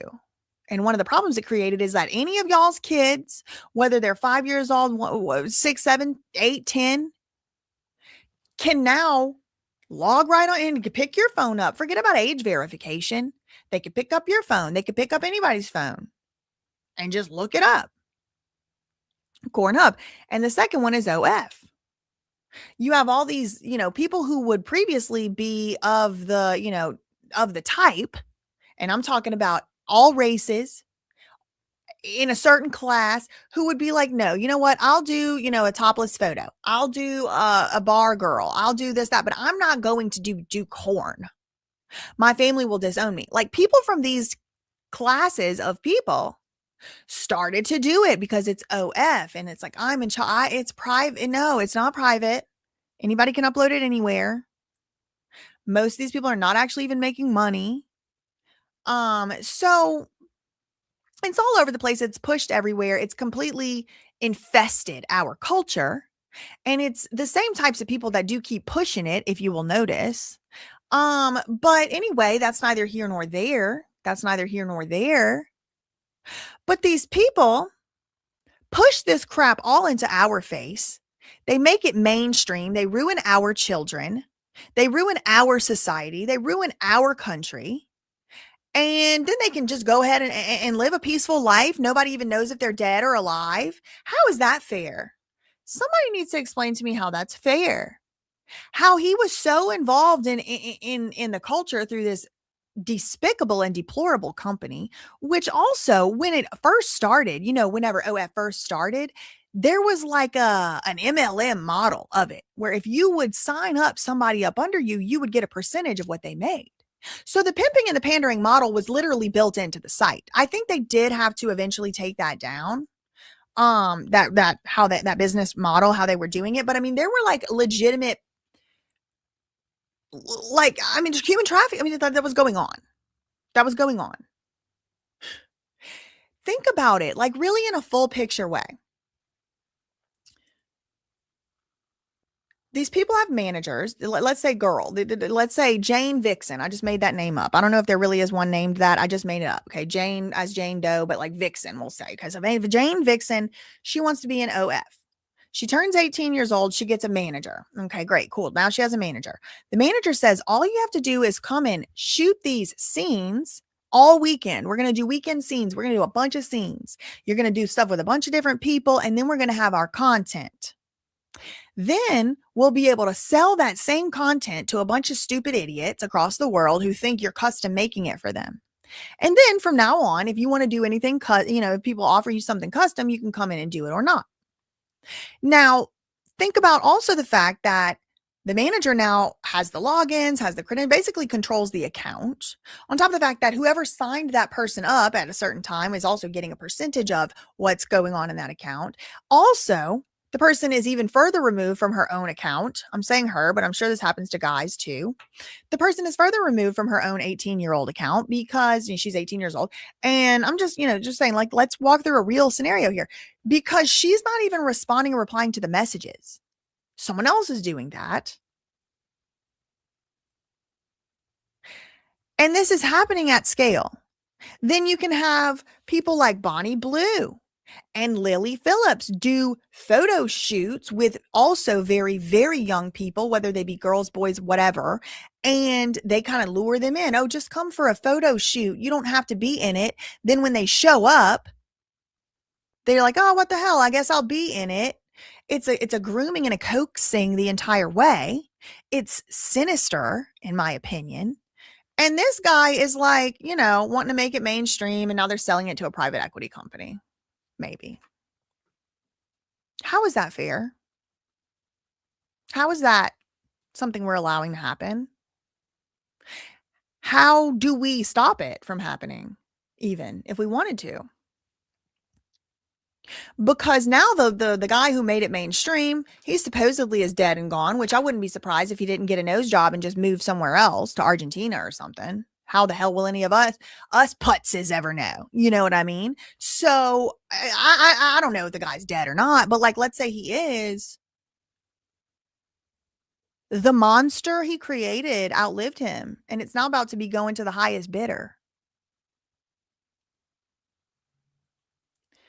It's sick and it's deplorable. And there's, I wish there was something I can do about it. Anyway, he was so guarded about his own life. There's only one public photo of him. The irony with Leo, if this man even exists or ever did, is that he built one of the most talked about platforms. Yeah, not ironic, almost like intentional. But he lived a life that was so quiet and very disciplined and rooted in faith and family. Whose faith? Faith in the devil? Faith in Satan? Faith in what exactly? Because it certainly ain't the one true God. With wanting to destroy Western civilization. I mean, it's obvious that's what he wanted. That's my opinion. He's dead now. You can't, dead people can't sue you for defamation, I heard. He stayed out of the spotlight. Who's she? Oh, good. His wife's name is Katerina Katie. They got to change their names so they blend in. It's like, oh, we're one of you. We're one of you. We're one of you. We're just destroying your society. They're not destroying their culture and their society. They're destroying ours. They're not destroying their kids with it. They're destroying ours. But they changed their names to try and blend in. Katie. No, bitch. Your name, Katerina. Chud Novinsky. Sophie Rain and other top stars publicly paid tribute. Okay, so this is like a Sophie Rain. She must be a Creators Inc. Before his death, Radvinsky sequestered himself in a $19 million, 6,000 square foot oceanfront condo at Turnberry Ocean Club in Miami. The fortress-like property offers private elevators, 24/7 security, and direct access to parking facilities outside, so that outside observers couldn't see who came and went. Like if he snuck out in the back of a car after getting a nose job. I mean, please, y'all, this man, I'd be surprised to find out he's really dead. All right. The Ukraine-born businessman, like, how do we know he didn't just go back over there? Like, seriously, who even is this freaking guy? We're just finally hearing about him now. He's survived by his wife, who heads special projects at Rare Cancer Research Foundation. Yeah, I'm so sure. One of his only known appearances in public, he accompanied his wife at a gala for Stomach Research Foundation in 2024. There, his wife, Chud Novsky, announced that the couple had helped support a $23 million grant for cancer research. I just don't have much faith left. I know I'm like cynical now, but it's like, I see $23 million grant for cancer research. I'm like, I need some more receipts real quick before I think that's a good thing. Who's getting paid? Where's the money going to somebody's salary? I need to see a lot first. Y'all, the evil doers of the world have me very suspicious now. And if he could do something as evil and as horrible as OF, I don't even want to know what he's doing with the stomach cancer cure. I'm scared, actually. Was he funding stuff Was he funding organs to be grown so that he could replace his own organs? Was he buying clones at this point, girl? I mean, I'm so tinfoiled out. Because of the scientists behind the research we are funding, one miracle followed another. The advances will forever change the face of cancer treatment. And Leo is here tonight proving that science and miracles go hand in hand. Well, didn't he die? Isn't this article about him being dead? Morning Report delivers the latest news. Okay, got it. Okay, according to Radvinsky's personal website, he also made supposedly philanthropic donations to the Memorial Sloan Kettering Cancer Center, University of Chicago, and EB Research Partnership, a global organization dedicated to funding research to treat and cure the rare genetic disease epidermolysis bullosa. No, I got to see what this is. What is this? Is this an STD that he got from an OF girl or something? Hold on. I got to look up. What is this? Epidermal butterfly skin. Extreme skin fragility where the layers of the skin fail to bind. Ooh, ouch. That seems bad. Yeah, I mean, maybe we should fund a cure for that, but I don't trust these people to actually do that, for being honest. A global organization, the group of skin disorders cause extremely fragile skin. It can be severe and blistering. Radvinsky, who was raised outside Chicago, where was he born? Acquired OnlyFans parent company Phoenix International in 2018 from British father and son duo Guy and Tim Stokely. So they had it before him.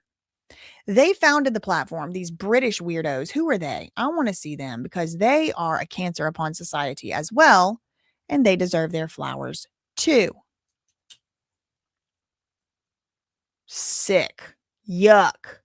Look at this. Ugh. That thing founded OF. Is that his perverted and sick, disgusting dad? You have to be perverted, sick, and disgusting to found OF. As a man. No. These men are disgusting. Filth as well. My opinion. At the time, OF was little more than a niche site for adult content subscriptions.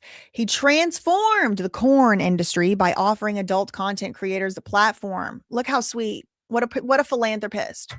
See what I mean? They phrase things as anything, so you just can't ever be too sure what in the hell like this philanthropy and this cancer research they're doing is. Because look how they framed him buying OnlyFans and what he did with it. He transformed the industry by offering, like he's so generous. It was an offer. Not corn stars. No. Adult content creators. What did he offer them? A platform to reach their audience, not to sell their, like all the ways you could put it. They put it in this way, and that's fine. I'm not even disagreeing with the characterization. I'm just saying it could be characterized other ways, could it not? So too could cancer research. You see what I mean? While working as and they keep 80% of the revenue. So you know who kept 20% of all the revenue? Other people that weren't the so-called creator. And this is not even taken into consideration the fact that a lot of the OF creators don't manage their own accounts. So they probably are not even keeping 80% at those high levels. I'd be surprised if they keep 50. I would be surprised. I would consider that to be generous from what I'm thinking they probably get to keep. They probably only get to keep about 20 to 25%. If I had to guess. After they pay out the managers and the fellow co-star, everybody's getting paid out of that. Everybody's getting paid out of that. That's where the money's coming from. So the one person doing S acts is generating all the money. Just keep in mind how that system works. While working as the director and majority shareholder of the company from 2021 through early 2025, Radvinsky paid himself a whopping $1.8 billion. Y'all, I swear to God, he got a nose job and a hair transplant and flew away. Ain't no way he's dead. That's my opinion. I need to see proof.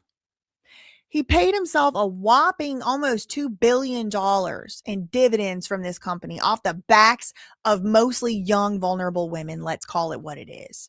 And young, stupid boys and men Let's call it what it is. Taking advantage of people is how he got $2 billion. That's my opinion. In a grotesque and filthy way. That's my opinion. Why is it when they make money, it's legal? Anytime they can figure out a way, anytime the money changers can figure out a way to middleman their way into it, it's legal all of a sudden. This is in every industry. Isn't that interesting? When somebody just wants to do their own thing, it's a crime.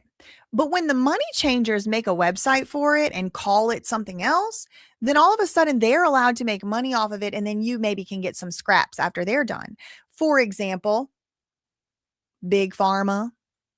You cannot self-medicate yourself with an illegal street drug. And if you're caught with it, not go to jail. You will go to jail. You could get arrested. It's a crime to have self-medicate. If you want to go out and self-medicate, you want to go out and do ketamine, that is you get caught with it. That's a crime.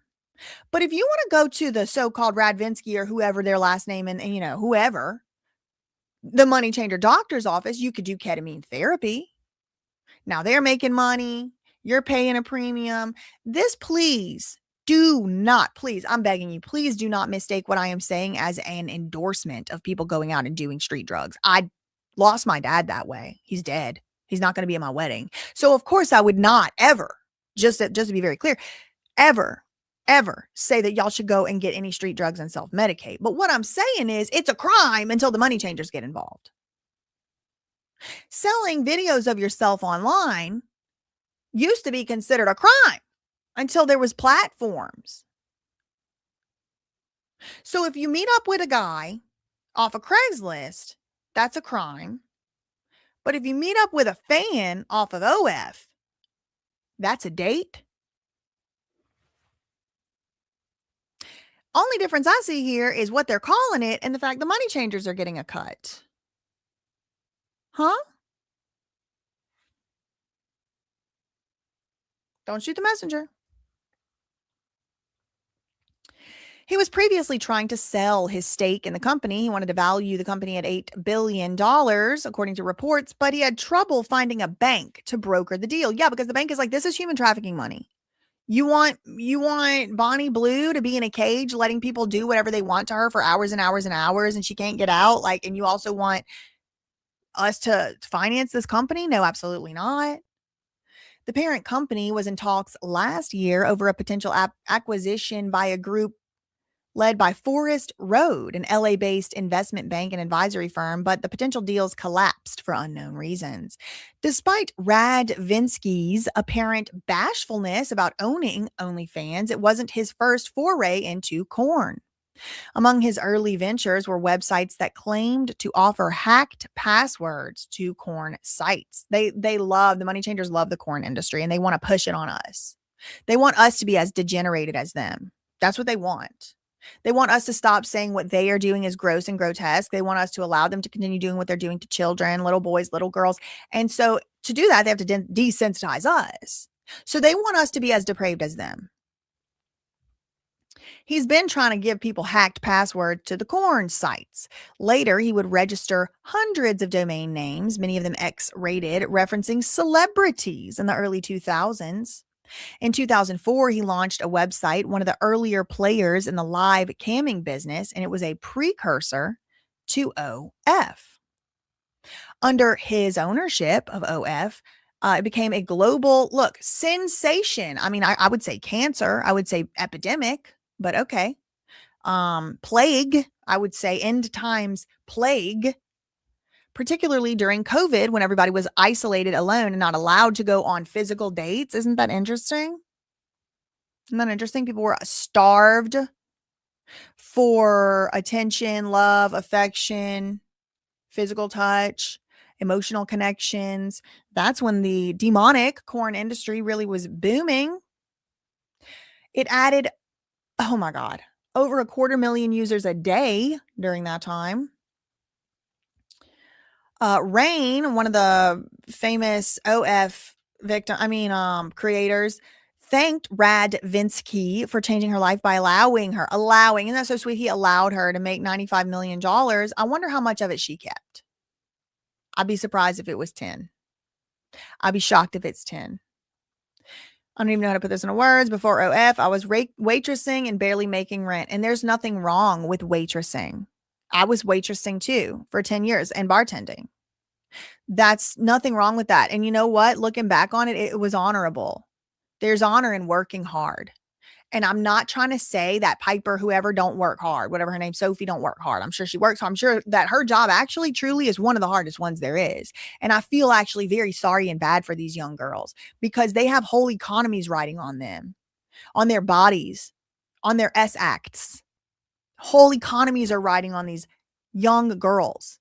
People's bills getting paid depends on whether she gets in there and does the scene or not. That really is a very difficult job to have. And I'm not dismissing or diminishing it. But there's nothing wrong with being a waitress. There's nothing wrong with I was just a waitress. That's honorable. There's nothing wrong with that. And I was very glad to stop being a waitress when it was time. But I was a bartender for just about as long as I needed to be until I got the job that was going to make me to my next step. And that required going to school. I had to go to school and waitress at the same time. But thankfully for me, there wasn't like a whole online OF persona that I started when I was 18. And now, then I'm 26, 25, it's just, the internet is forever. That's something millennials love to say. We love saying internet is forever, but it is forever. And a lot of people have already come out and said, I wish I didn't do that OF. Some of them never made any money. Some of them were lied to. Some of them were trafficked. So I don't like this whole, let's clap and arf like seals for the money changer who revolutionized it. Actually, a good riddance is probably a little harsh. And I don't really think he's dead. I don't. I think he got his $2 billion and bounced. That's my opinion. It's hard work with or without. It's hard work with or without. Me personally, I'm not trying to get into the who has the hardest job Olympics. I think we can all agree that when the bad things are happening and there's billionaires profiting off of it, we can criticize that. When there's bad things happening, when there's bad effects taking place, if you can't agree, leave my channel, you're banned. Get away from me. Ew. But I think we can all agree. And if we can't, then you have to get off my channel. That when there is bad stuff happening, not everybody on OF has gone through bad stuff. Not everybody on OF does this apply to. Not every OF manager does this apply to. Some of them are probably actually protecting, but some of them are lying. Some of them are luring. Some of them are grooming. Some of them are assaulting. And meanwhile, the money changers are getting rich, richer and richer and richer. And they're making it more and more difficult for victims of things to even freaking realize that they have cause to seek help. They're being gaslit. They're being lied to, lured, as often before they're 18 years old on children's websites like Roblox. The money changers get richer and we suffer.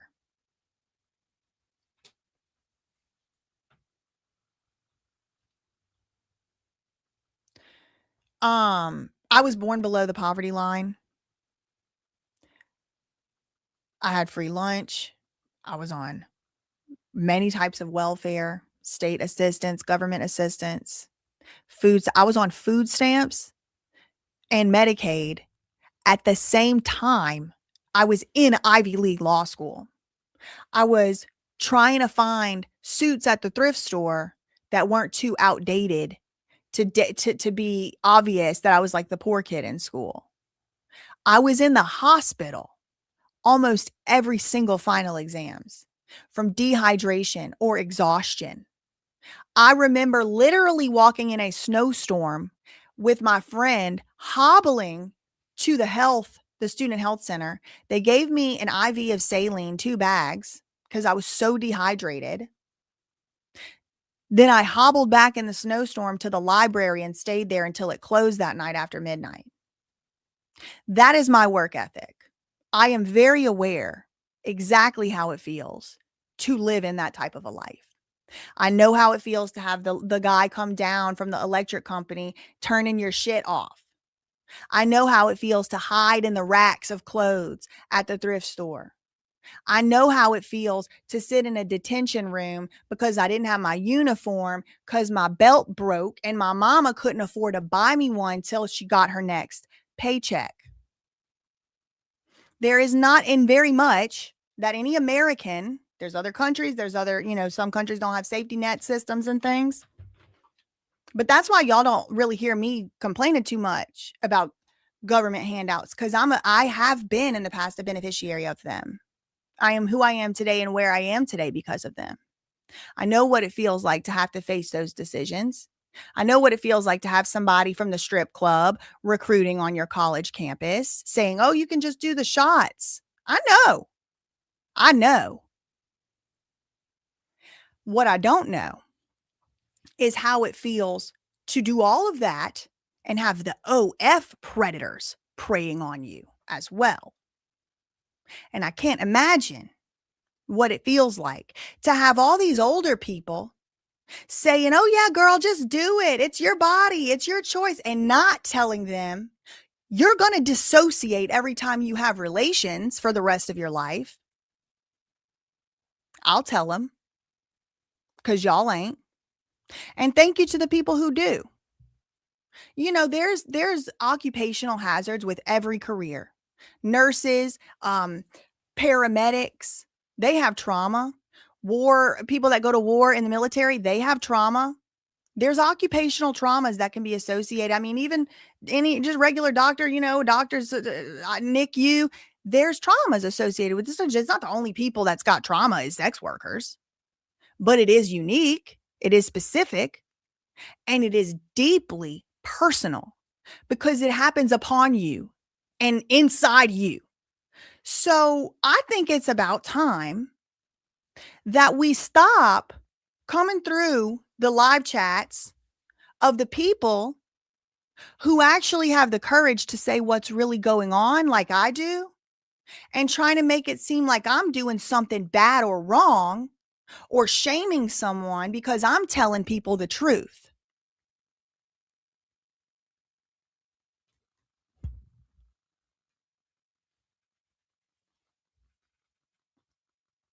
Anyway, so he's dead, I guess, or whatever. Moving on. What else? Let's keep it in the dramatic, unpopular opinion world. What's the fastest Hold way to on. go viral right? What's the fastest way to go viral? Oh, it's targeting ads to me because I'm signed into my new channel. What's the fastest way to go viral right now? Hold on. This video is called Drag Queens Testify Against Ohio Performance Ban. Okay. Oh,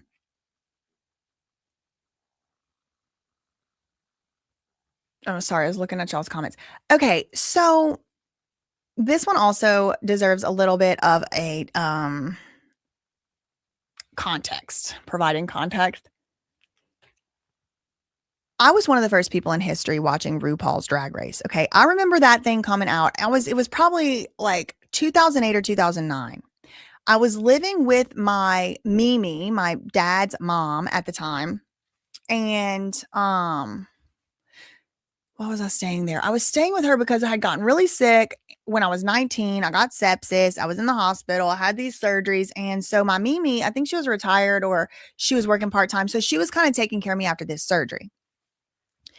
And RuPaul's Drag Race was so revolutionary at the time as to be like kind of scandalous. Now remember, I'm like a teenager at this. I'm like 19, maybe 20 years old, but I think I'm like 18 or 19 at the time.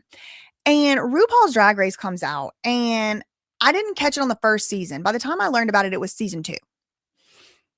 And I would watch it, but I would wait. It was so controversial and scandalous that I would wait for my grandparents to go to sleep. And they're young. My Mimi was in her 30s when I was born. She became a grandmother in her 30s. So she's very young and always has been. She's like the age of moms. but I would wait for her to go to sleep because I was like, I cannot try to possibly try to explain what a drag queen is to my grandmother. And I wanted to remind y'all about that because that wasn't that long ago, but it was that long ago. You know, first of all, I mean, it was over 10 years ago at this point, but at the same time, the culture has really moved fast. There was a time where we were watching RuPaul's Drag Race under the cover of darkness, and it's only gotten more scandalous since. And now it's like a cultural phenomenon and, you know, mainstream. I'm reading some of y'all's comments. Some of y'all are saying, yeah, me too. I would like hide and watch it. I remember the premiere. Anyway, so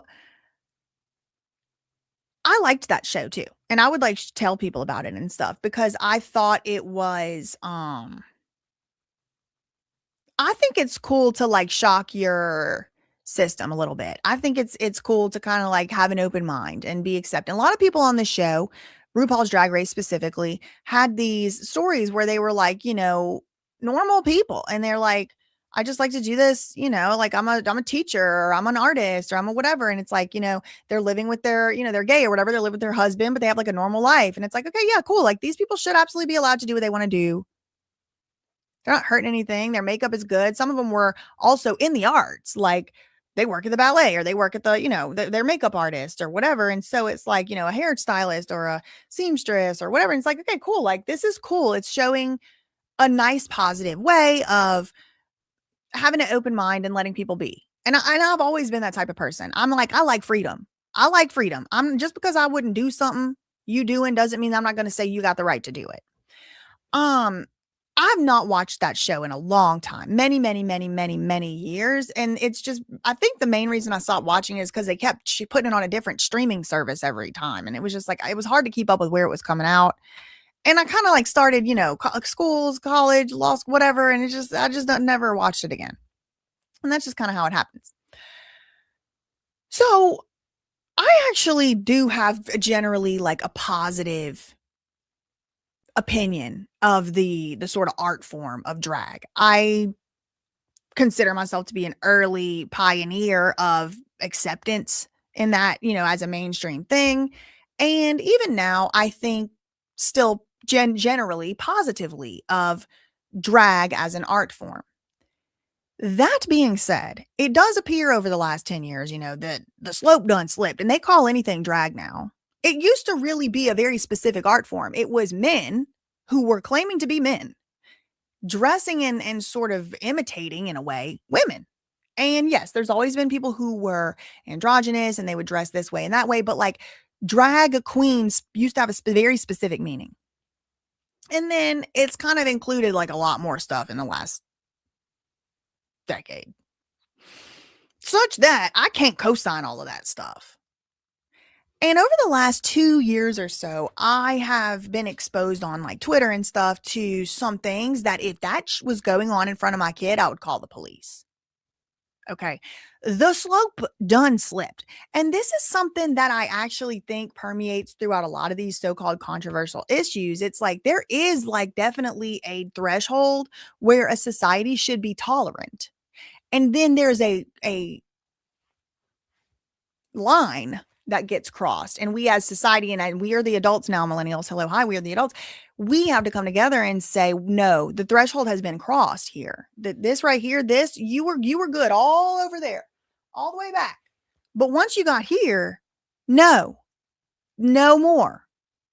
And even if people are calling you a bigot, and even if people are calling you a whatever, so what? Call whatever you got to call. This is the line.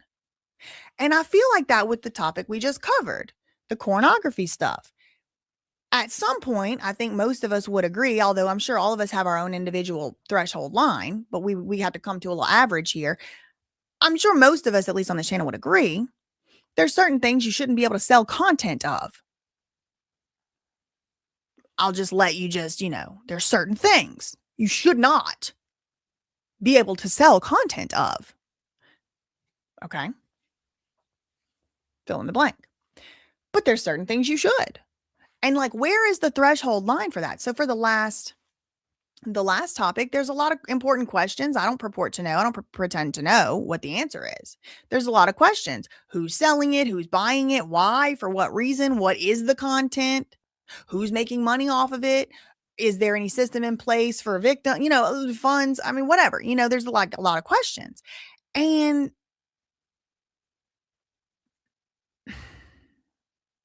the reason that I wanted to talk about this today, I knew this was going to be like a controversial kind of topic, and it could have the potential to alienate some people. But I am going to have to draw the line here, because if you want to be alienated on the other side of the line of the opinion that I'm about to give, then you're just going to have to be on that side, because I'm not going to be over there with you.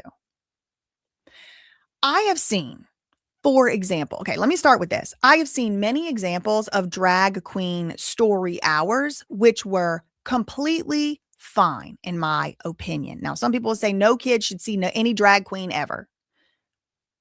I'm not there. I'm not all the way there. Okay. Like, I think, drag queens are in existence. And, as far as a child is concerned, they might think it's a Disney princess or a clown. Like, they see princesses at Disney, they see a clown, they can see a drag queen. The thing that I find a bit repulsive about what this sort of supposed culture has come to include is overt sexual everything all the time. Again, I have seen a lot of these story hours where the drag queens are completely covered up to their neck. There's nothing showing. They're wearing women's makeup. Yes, they're dressed as women. Yes, they're men. But it's reading a book that's an acceptable book, whatever. And if you don't want to bring your kid to the story hour, then don't, kind of thing, right? So that's kind of like one little benchmark over there. I know some of y'all are like, no drag queens allowed at story hour at all. I'm not going that far. So I just wanted to carve that out aside and say, I'm not talking about every drag queen story hour. I'm not. That's not what I'm talking about. I'm talking about a couple specific few that I've seen in the past couple years going viral. And yes, a lot of times the worst stuff does go viral. But I'm sure you've seen it. If you're being honest with yourself, you probably saw it.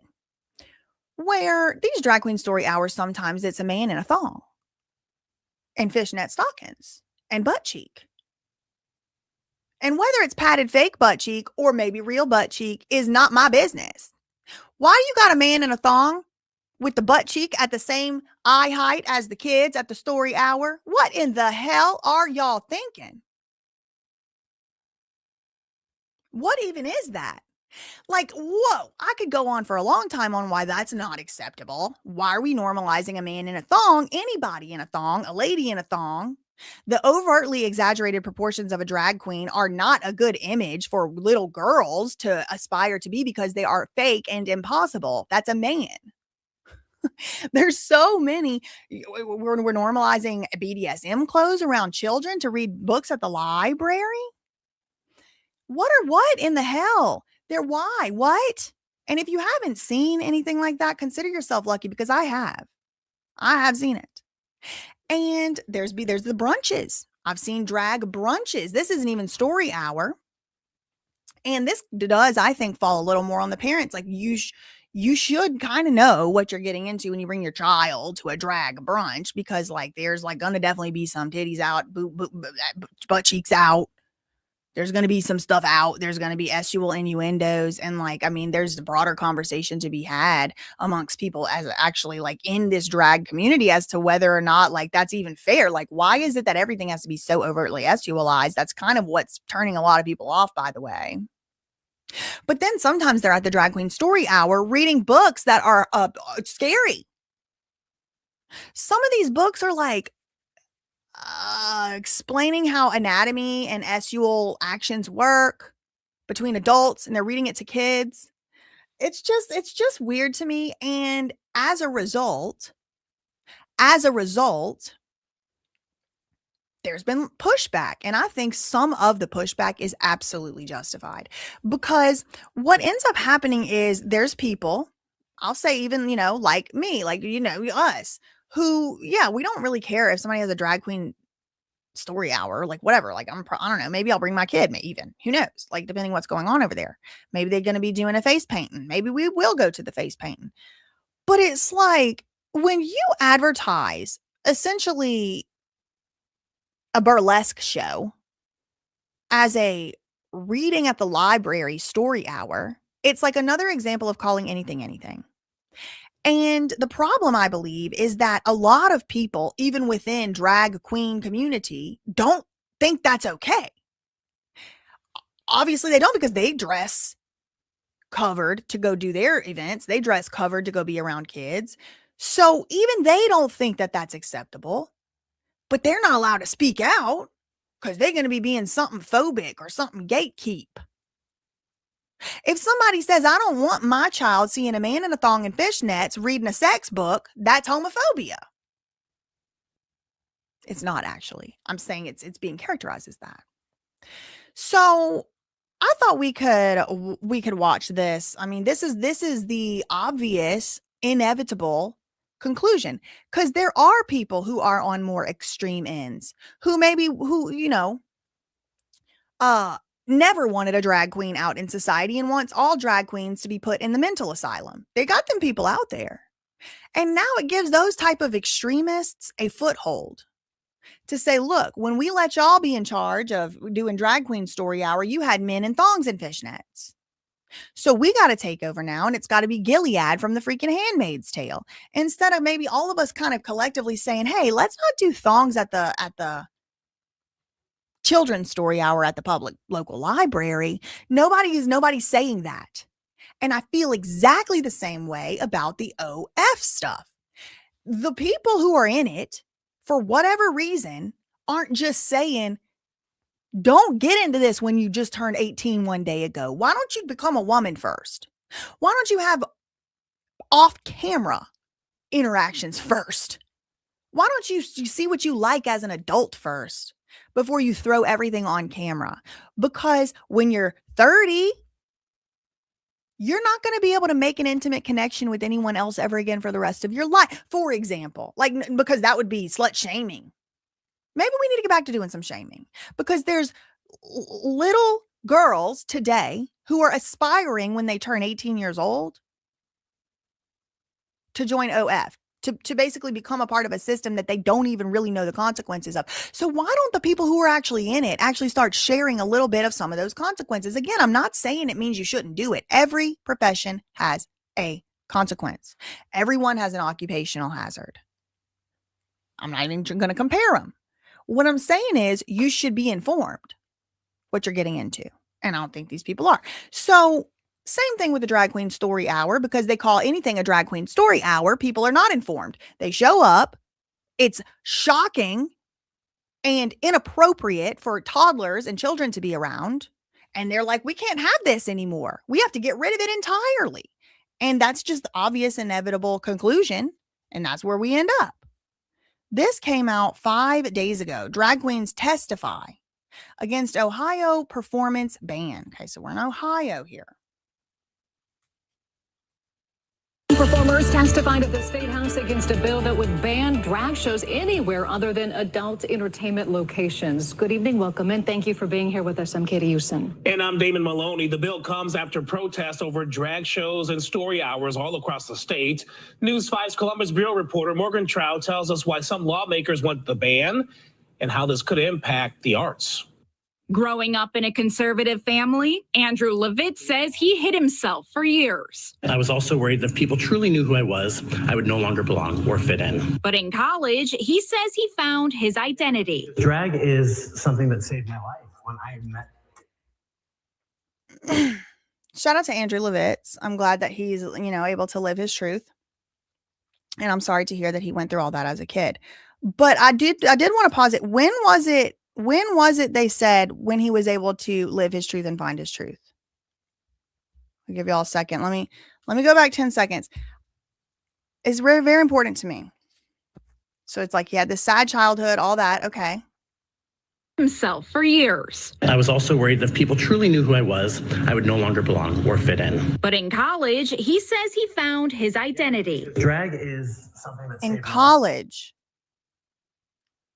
In college, he found his identity. So he was allowed to grow up without having a grown man with a thong and his weenie tucked and is at eye level. right? He was allowed to grow up.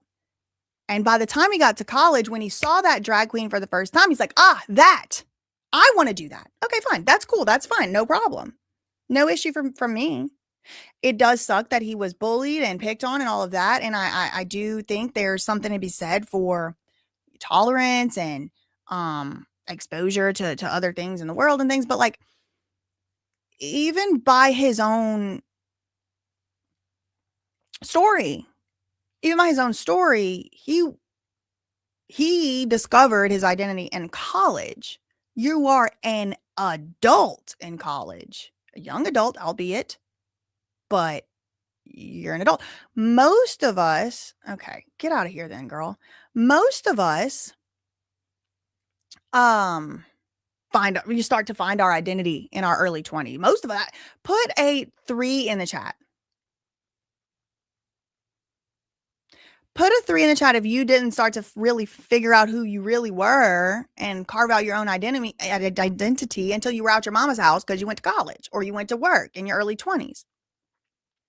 Peace Corps or the military or whatever. You get out your mama's house, and then because you actually get to make your own choices fully, you start to realize who you are. Now, me personally, I kind of always knew who I was since I'm born. But like, yeah, no, my identity really started to solidify a lot more in the early 20s, just like here, just like Levit's here.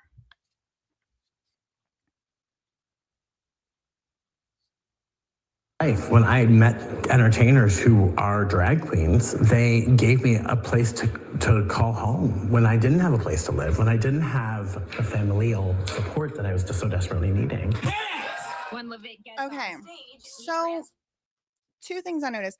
The pictures they just showed of these drag performers, I just want to say, in my opinion, are totally fine. I don't think that, like, maybe this is like a little short or whatever, but like, this is not the type of thing I'm talking about. I'm talking about stuff I've seen where it's like huge fake breastplates that have a pasties, a thong with a fishnet. Okay, so this is what I associate with being like traditional drag queen drag. This is like what I would say. This is fine. Like, this looks to be like in a nightclub or something, but this doesn't look like anything that I'm talking about, right? Like if this troupe walked by my kid in the street, I'm not going to be clutching my pearls. Okay. That's drag queens. That's what they do anyway.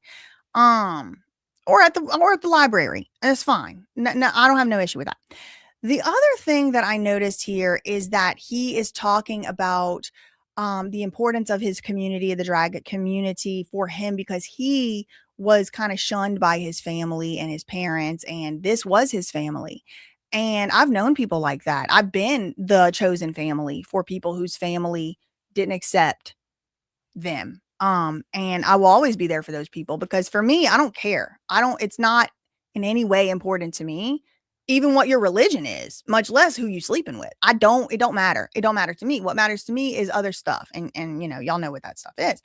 To some degree, the values and the ethics and the morals and the things that make you tick and the way your brain works and the things you watched growing up and the things you find funny and sense of humor. And like, that's more important to me than like what your religion, your race, and the even truly like the clothes you wear.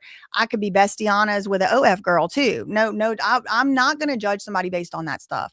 Some stuff, yeah. I mean, like some stuff, yeah. But no, if I like you, and whatever you're doing is up to you.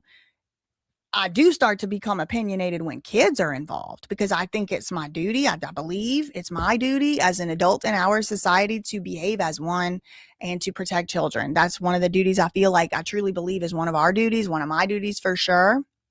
But he's talking here about something very traumatic, very sad, that his family didn't accept him.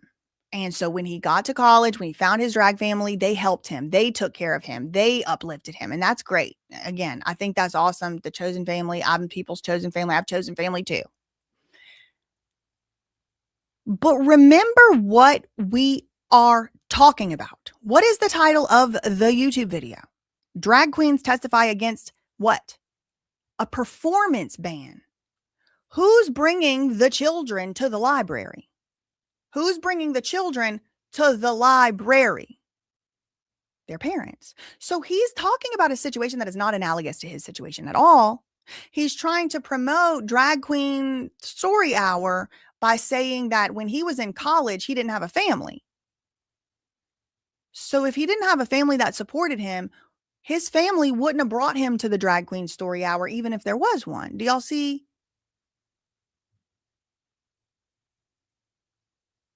What I'm saying?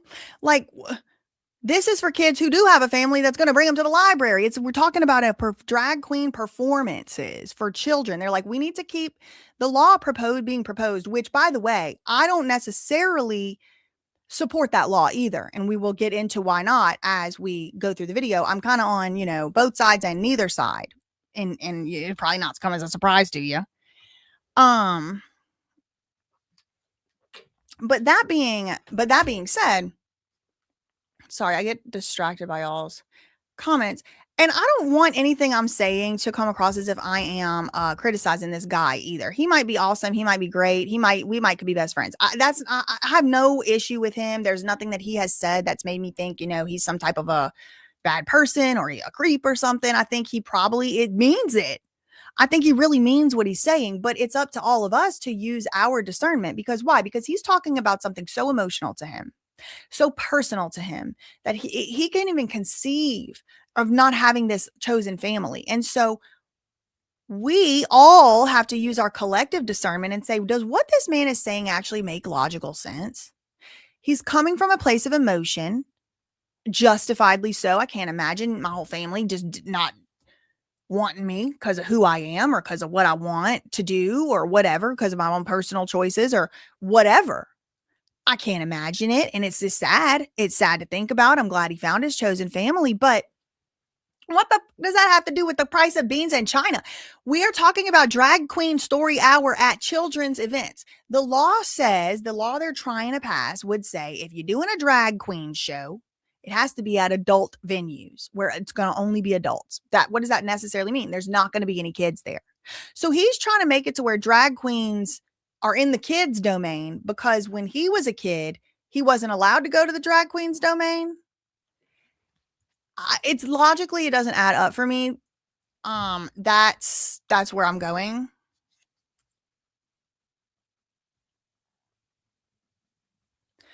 Yeah, I mean, that's the thing too. My mom said she wouldn't have brought us to a drag queen story hour, but she did bring us to Mardi Gras. And guess what was all over Mardi Gras? Drag queens and bears and this and otters and harnesses and everything else. And that was another thing that I did want to actually bring up earlier, is that I used to go to Pride, right? Like I used to go to the Pride, and I like Pride. I think it's awesome that there's a Pride celebration, a celebration of being who you are and stuff like that. But the same thing has happened over there.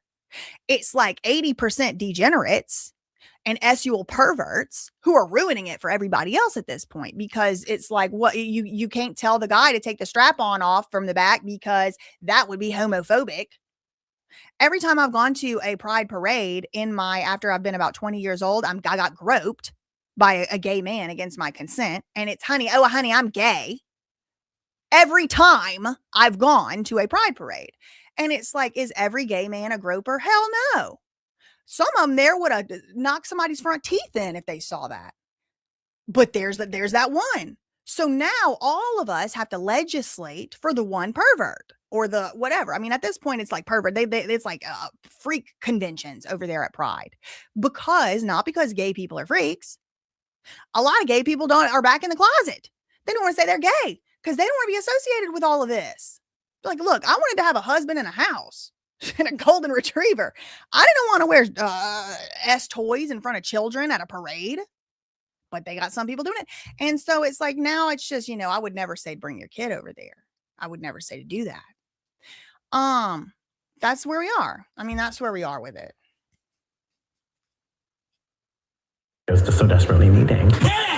When Levitt gets on stage, he transforms into nationally awarded drag queen Nina West. I'm an entertainer who has proudly worked with incredible companies like Disney. I've written a children's book. I have released a children's album. But he worries about a bill that would impact his art. This statute simply says you can't. Okay. So here he is again. I don't think I'm trying to be fully fair. I don't think there's anything wrong with this outfit. I don't think it's like, oh my God, the kids can't see that. If that's the case, then don't bring them to Mardi Gras. Don't bring them to the Spanish Town Parade. Definitely don't bring them to Pride. Don't let them watch any award show because there's going to be a man in a dress. So to me, this is whatever. This just looks like, Barney or Blippi or whoever. This to me is okay. To me, this is my opinion I'm allowed to have on my channel. And I totally do agree. If that's not my kid, you get to decide. But to me, this doesn't seem like there's something that wrong with it, anything wrong with it. There are like seemingly kids on the stage, but like they're doing dancing. The kids are pretty much covered up as well. I don't see anything that's like perverse or wrong with this. And I could see why this individual, Lavitt, thinks that it's unfair to put him in the category with these people. But unfortunately, we have to, because the freaks are out here. The freaks are out here calling themselves drag queens. So we need to get a better definition, if you don't want this law passed, as to what a drag queen is and is not, and what the standard practices are. Because I'm going to tell you, especially in a place like Ohio, which I recently learned is country as hell.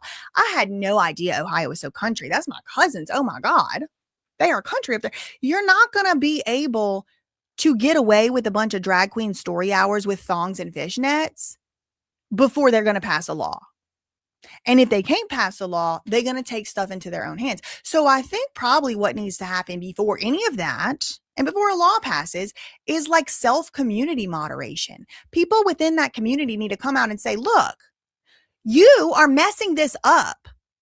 You want to go over there with a thong and a this and a that. You want to dress like that at the drag queen story hour. You're messing it up for us. But nobody's willing to do that. They're acting like anybody with a criticism is a bigot. And that is where they are going wrong, in my opinion, if you ask me.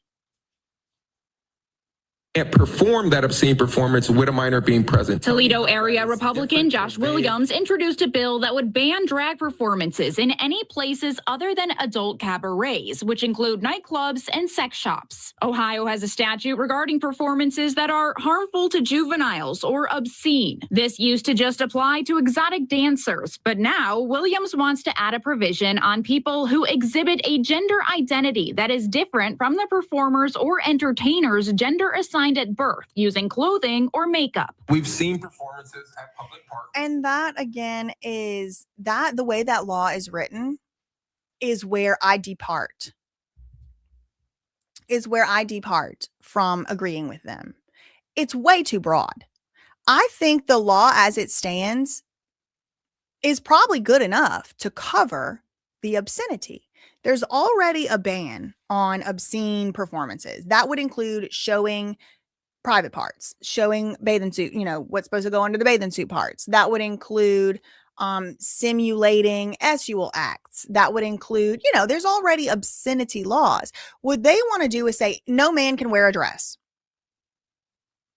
and perform. So, okay, well, guess what they used to do at Shakespeare? Guess where theater comes from? Women and young girls, specifically young girls, were not allowed to be on the stage. It was little boys or small men. They would wear dresses to perform. And so when you write a law that is just so specific, look at what it says here. Performers or entertainers who exhibit a gender identity that is different from the performer or entertainer's biological sex. So that is a drag queen. But you know what else it also is? All these dudes that wear a dress at the Grammys, Bad Bunny, Meek Mill, who else wore the dress? Usher, and then let's don't even come through, because what about all the Celts? All the Celts, the men were wearing dresses first. Wait, wasn't Jesus wearing a dress? Uh-oh. You see, it's too vague. The slope done slipped. They need to say nobody can have their private parts out in front of kids. And I think that's already a law. But it's because there have been people, perverts, pushing the boundaries that it even allows for a foothold of this Gilead Handmaid's Tale type stuff to come in. And that's where I see both sides pulling.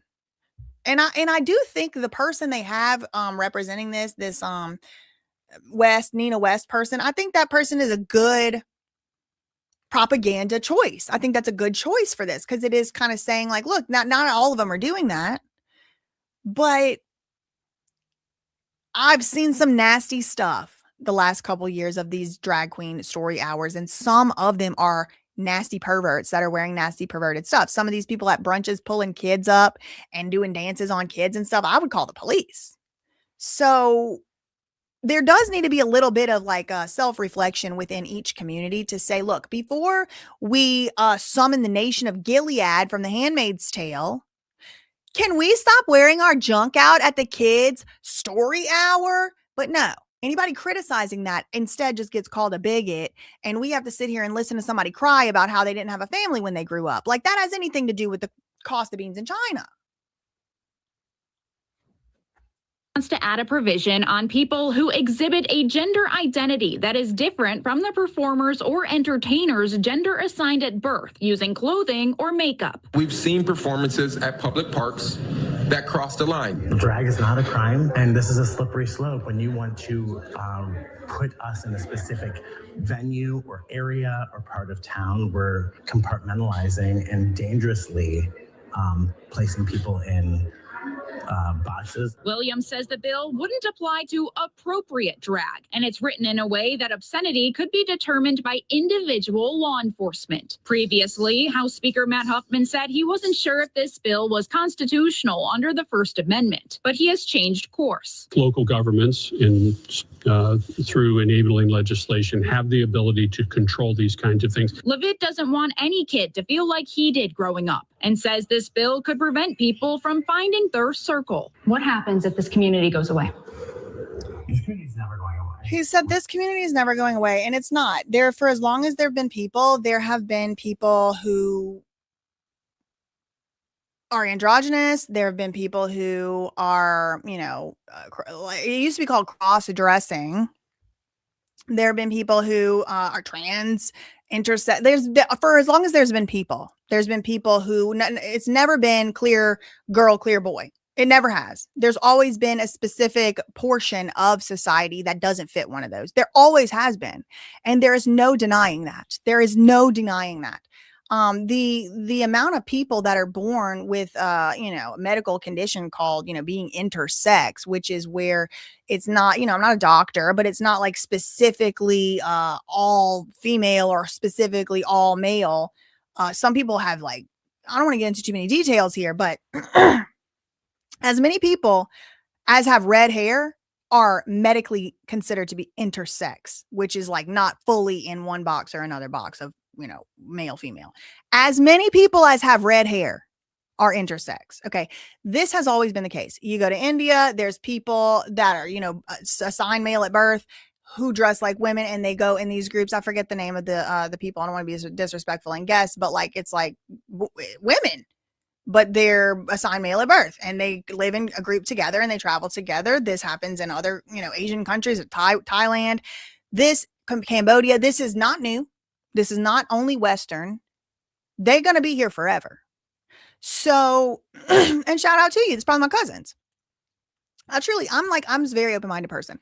But whenever you start to try and say well, that means we should do simulated S acts at the story hour while we're dressed as an exaggerated caricature of a woman that's harmful. I'm like, no, that's where I'm putting the line. That's where I'm putting the line for me. I agree with this Nina West person on a lot of his points, where he's saying, drag is not a crime. It's too vague. This is the way that I found my community. That's all fine. That's all good. I believe it. They're not trying to outlaw drag from adults though. And that's when you found your community. So they saying they trying to get people's children in their community before. I'm just trying to figure out who's going to bring these kids to the drag queen story hour if it's not their parents. And if they're trying to introduce the kids to the community, they're trying to take them from their parents. I'm just confused about the children in the community aspect of this. You trying to take them from their parent? Their parents are the ones that get the say anyway. Like in his life, his parents still got the say anyway. I'm confused at the logic, basically.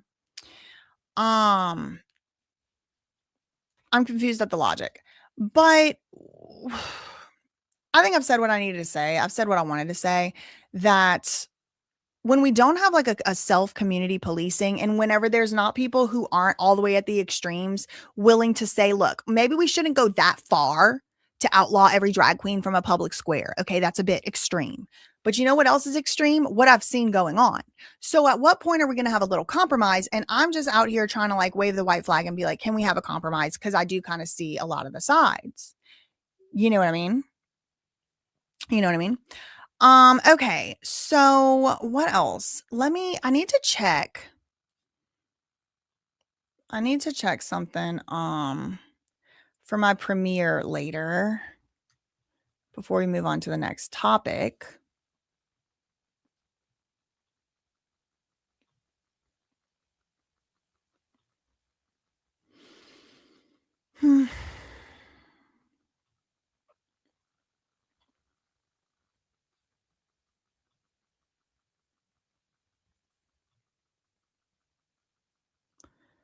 Seeing when the premiere is set up for.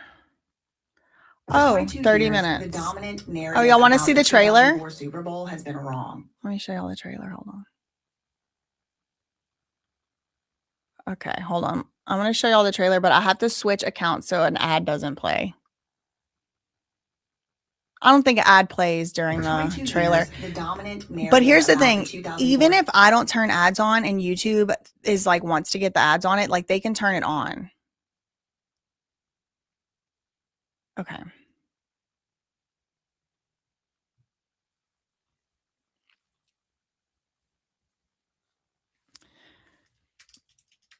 I want to show y'all the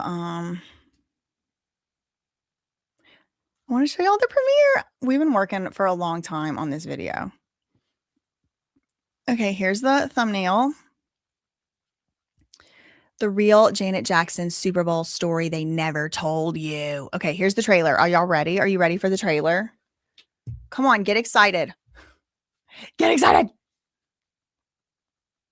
For 22 years, the dominant narrative about the 2004 Super Bowl has been wrong. The wardrobe malfunction wasn't even half the story. The full story includes this lunatic, maniacal maniac who demanded obedience and groveling in a woman who refused to give it to him. And it looks like history might be showing us who was on the right side. Janet Jackson. This is the woman at the center of it all, Janet Jackson. And that busted bustier that had everybody talking about the game. Actually, I was looking right at it, and I didn't see it. It was one of the most controversial moments in Super Bowl history, and it had nothing to do with football.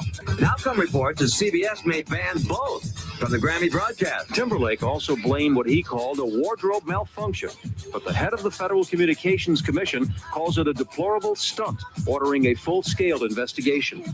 CBS, the NFL had no knowledge of this whatsoever, and unfortunately, the whole thing went wrong in the end. Well, she's now said that they had a plan.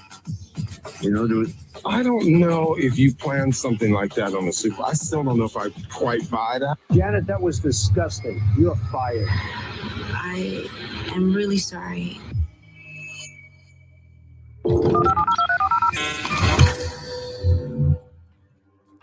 So there's that.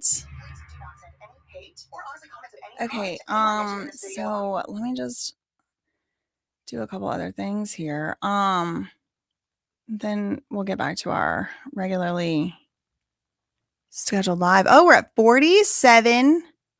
For 22 years, the dominant narrative about the 2004 4,700 subscribers on this channel. We just hit it. 4,707.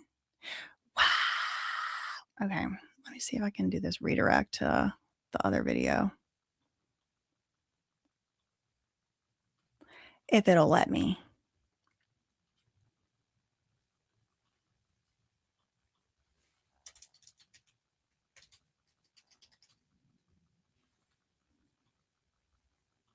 Okay. You should be redirected over there after this live stream ends in a little while to go to the premiere. The Janet Jackson Super Bowl story they never told you. Okay, so what else? Okay, let's talk now about one more short story, and then we'll go into Chapel Roan update. Okay, so 2 more short stories. These are really short, though. So remember yesterday, put a 6 in the chat if you remember yesterday. We talked about 2 separate stories on the live show yesterday. Yesterday, we talked about 2 separate stories about lawyers who were in trouble for using or perhaps using AI. Put a, 6 in the chat if you remember that. I have another one of those stories here, so I thought I would just bring it to your attention from that other guy, that Robert Freund. He does seem to pay attention to and keep track of these cases. More lawyers in trouble for citing fake AI hallucinated cases. These lawyers submitted an appellate brief with fabricated case citations, purported quotations that do not exist, and inaccurate descriptions of the proposition for which certain cases actually stand. This is also funny too, because these like AI companies will really be like, our AI is so smart, it can write a legal brief in 5 minutes. And it's like, okay, let me read the legal brief real quick. Okay, no, it can't. No, it can't. Counsel, the lawyers explained that after failing to find applicable case law on Westlaw and Nexus, the staff turned to Google and found a link that had fake cases, and they never verified the cases. These lawyers were sanctioned in the amount of $10,000. So here is the actual opinion from the court. Petitioner, this is just this lawyer, opening brief contains fabricated case citations, purported quotations that do not exist anywhere in Oregon case law. They were attributed to various cases, some fabricated and others not, and also had inaccurate descriptions of the proposition for which certain cases actually stood. The judge said, we issued an order to show cause to have them show us some things, to explain themselves. And we read something similar to this yesterday from that lady. Put a 6 in the chat if you remember that lady from the Georgia Supreme Court. She was issued an order to show cause just a few days ago of where those cases came from, who she communicated with in reference to the cases, and all of that. They did the same thing in this other case. That show cause order, that order is attached. For the reasons explained below, we sanction petitioner's lawyers $10,000. In addition, we allow petitioner the opportunity to file a replacement brief. So they're just holding it against the lawyers. With the redactions as proposed in the petitioner's counsel's response to the show cause order and as more fully described below, counsel, the lawyer, further explained that after creating the outline, his staff used Westlaw and Lexis to try to find supporting case law. After finding limited cases on point, his staff turned to search engines such as Google and Safari and started searching for cases on point about the particular subject matter of the case, which led to what appeared to be a legitimate legal analysis. A link that discussed Oregon case law using legal citation format and legal terminology. Counsel's staff believed that those citations were real cases so the staff, attorneys at the lower level or the paralegals, they thought these citations were real cases from legitimate sources and copied those citations and some of the language directly into the brief. The lawyer and his staff did not verify whether these cases were real. So they literally got it from Google, they're saying. The lawyer has tried, but has been unable to locate the direct source. Again, for over a year has passed from when he originally incorporated the case citations into the brief. Counsel reports that if one asks Google's search engine whether many of the fabricated cases are real, it will generate a response using its artificial intelligence search engine, affirming that the fabricated cases are in fact real. So This is looking like the AI hallucination. Okay, the AI had hallucinated, and now these lawyers, thank God, are being held responsible. And also, thank God, the client isn't being held responsible, because, you get these lawyers, either you paying them or you're, in any event, trusting them with your freaking life and your case, and they're, they should be held responsible. You shouldn't. You're not the one doing that. Now, there was another story that we covered yesterday about the missing scientists, the scientists going missing.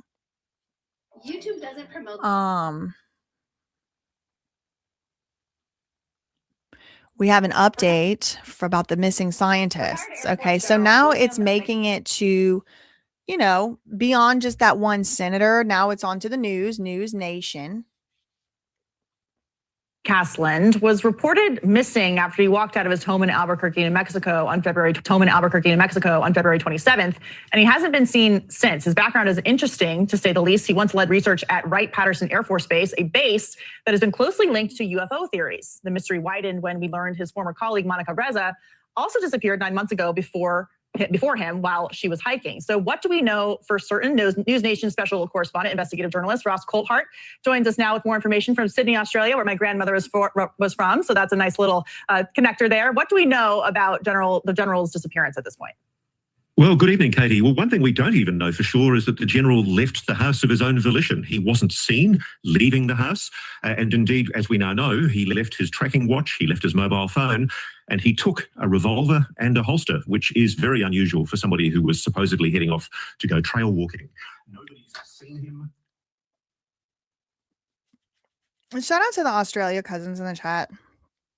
I really love Australians. I feel like a kindred spirit with the Australians, but I don't know, did I not have this up? But why the hell do they have this man talking about this issue when it's supposedly an issue of national security fears? They couldn't have found an American expert to talk about this issue of American national security. Why is he an expert on? Isn't the whole deal with the missing scientists because like other countries might be stealing like our proprietary like nuclear codes and stuff? Anyway, so yeah, I wanted to show y'all that. I don't like anyway. So the OnlyFans founder died. We got that. Oh, do y'all want a feel-good story? I have a local hero award. This one's fun. So underneath the section that I had for today called local news and legislation, I had the drag queen story hour, but I also had this Georgia teen who won the grocery store bagging competition. You ever go to the grocery store and see somebody working the checkout line and think, boy, they are really good at what they are doing? Or, because so many of us are bagging our own groceries now, you ever be in the self-checkout line and think, hey, I'm pretty good at this. I got a little rhythm going. There are levels to this kind of thing. There is an 18-year-old who is turning heads for how good he is as a grocery bagger, and there are competitions of these kind of things. He just won the national title for best bagger in the country. How hard can it be to get I like to the this top story. of the grocery bagging game? Our Caitlin Ross has that answer. Checkout is precise in Rocco Camerata's lane. There's a plan for every item that goes in the bag. Put your 2 walls in and then get 2 heavy items, put those on a side, and just fill the rest with filler items. He's got a And method. the system paid off. This year, I went 2 nationals and won it all. The National Grocers Association Best Bagger Championship. Rocco was crowned #1 in the country just days before his 18th birthday. But does any regular shopper stand a chance in the checkout lane? If I train you. So we got to work. I gotta hype myself up here. I'm a little nervous. It's just cute. I gotta build a wall. Judges track both speed and technique. So the pressure is real. Will I do it? This is too much. We're falling down. Rocco trained for months ahead of the competition. Months he Making sure his trained. Execution was flawless. You done yet? Wait, you're done? No. How do you do that so fast? Baggers earn points if they finish in under 53 seconds. You still have both your crushables left. What are my crushables? And judges deduct points if glass jars touch. I lost miserably. I gotta keep training. Yeah. I gotta hit Rocco's down. I would lose. For Rocco, the job is a family tradition. It's in the blood, for sure. His dad, Martin, has worked at Publix for 32 years. Aww. His parents met at the grocery store, and his older brother competed in the big show. He definitely wanted to one-up him, and I think he did that. Rocco earned $10,000 for his first place finish. Okay, He's more Rocco. proud of himself for his accomplishments than anything else. It's something that he worked hard for. And after the national title, he's still working in his lane. I should keep my day job. Probably. Me too, though. Cutie little kids. Caitlin is always the champion of telling great Okay. stories that are lived alive, but our hats are So that was that. I wanted to throw in a little feel good story. I just came across my timeline. I was like, oh, that's cute. He's like, yeah, no. At the beginning, he was like, anybody could get good at this if I train them. And by the end, he's like, you should not do this again. You are not good at this, lady. Let's do the outfit of the day segment. The part that's going to be off camera, the below camera view is again sweatpants, different sweatpants from yesterday, but they might be like the same brand and the same color. I have like 5 pairs of them. I like them. And then I have this, like, I think this is a handmade house dress. I really do, but it's got butterflies. Let me show you. I like a square neck lately.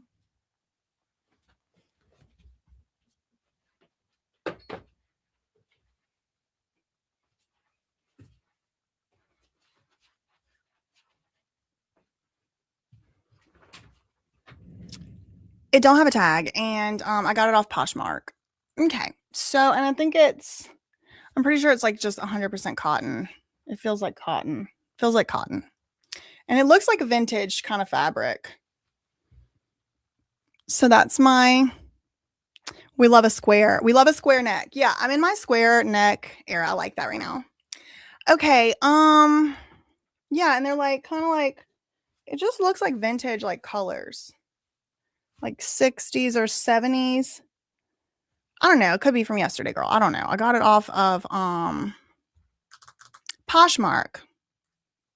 Okay.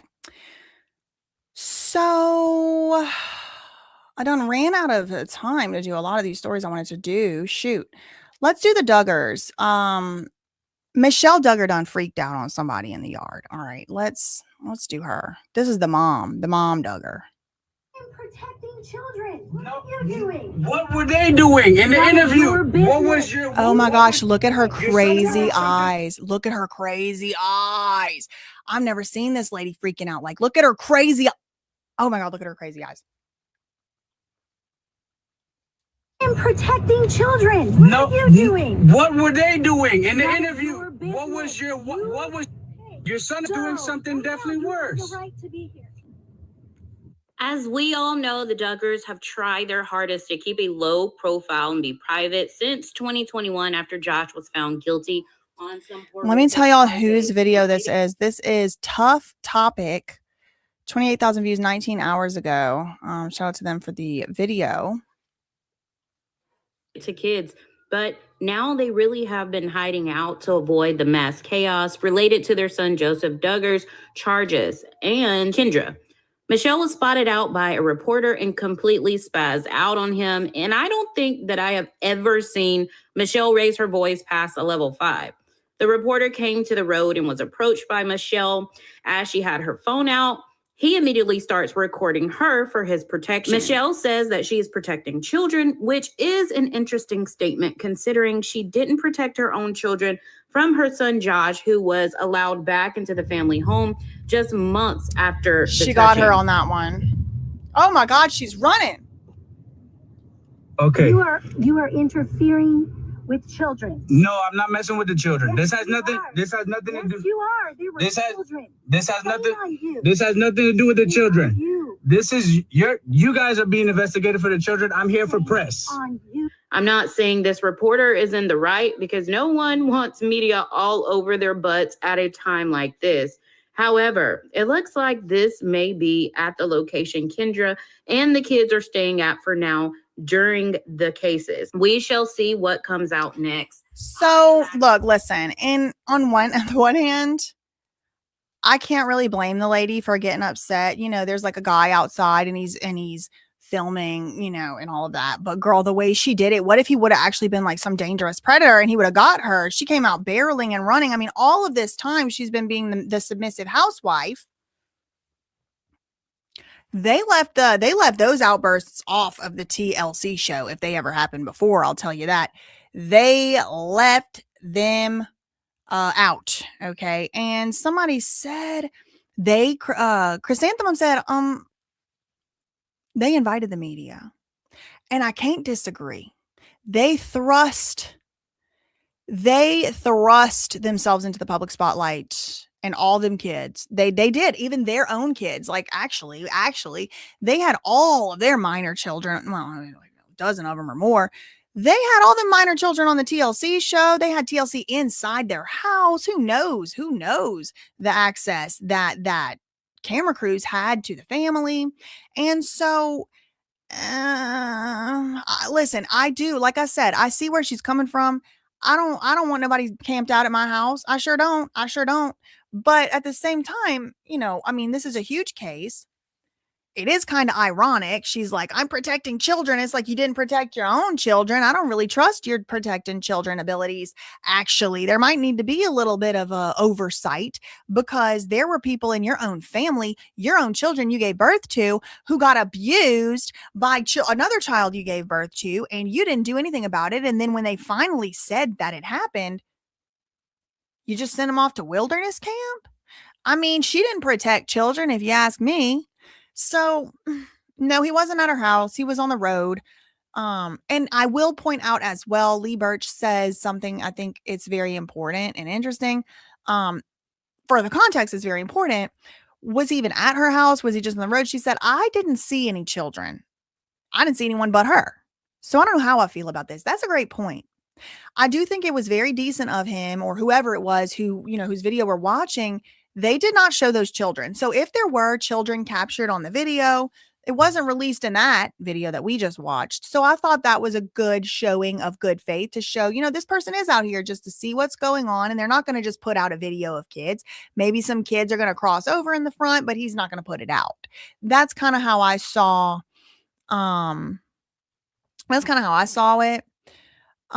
It's like saying, I'm not touching you, but having your finger in their face.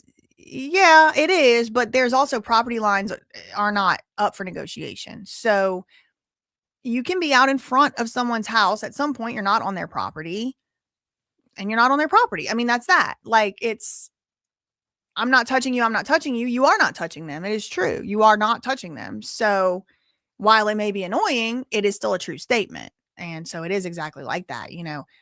If you touch your sister again, we're not going to Blue Bayou Water Park. Okay, I'm not touching her. I'm not touching her. I'm not touching her. I'm not touching her. I'm not touching her. If you never touch her, we can still go to Blue Bayou Water Park. I mean, it's still technically, it's still true.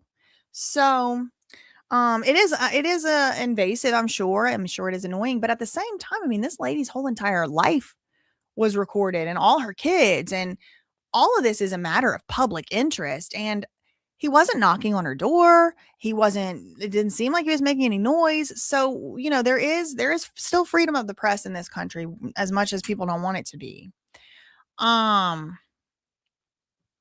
Anyway, okay. So now what?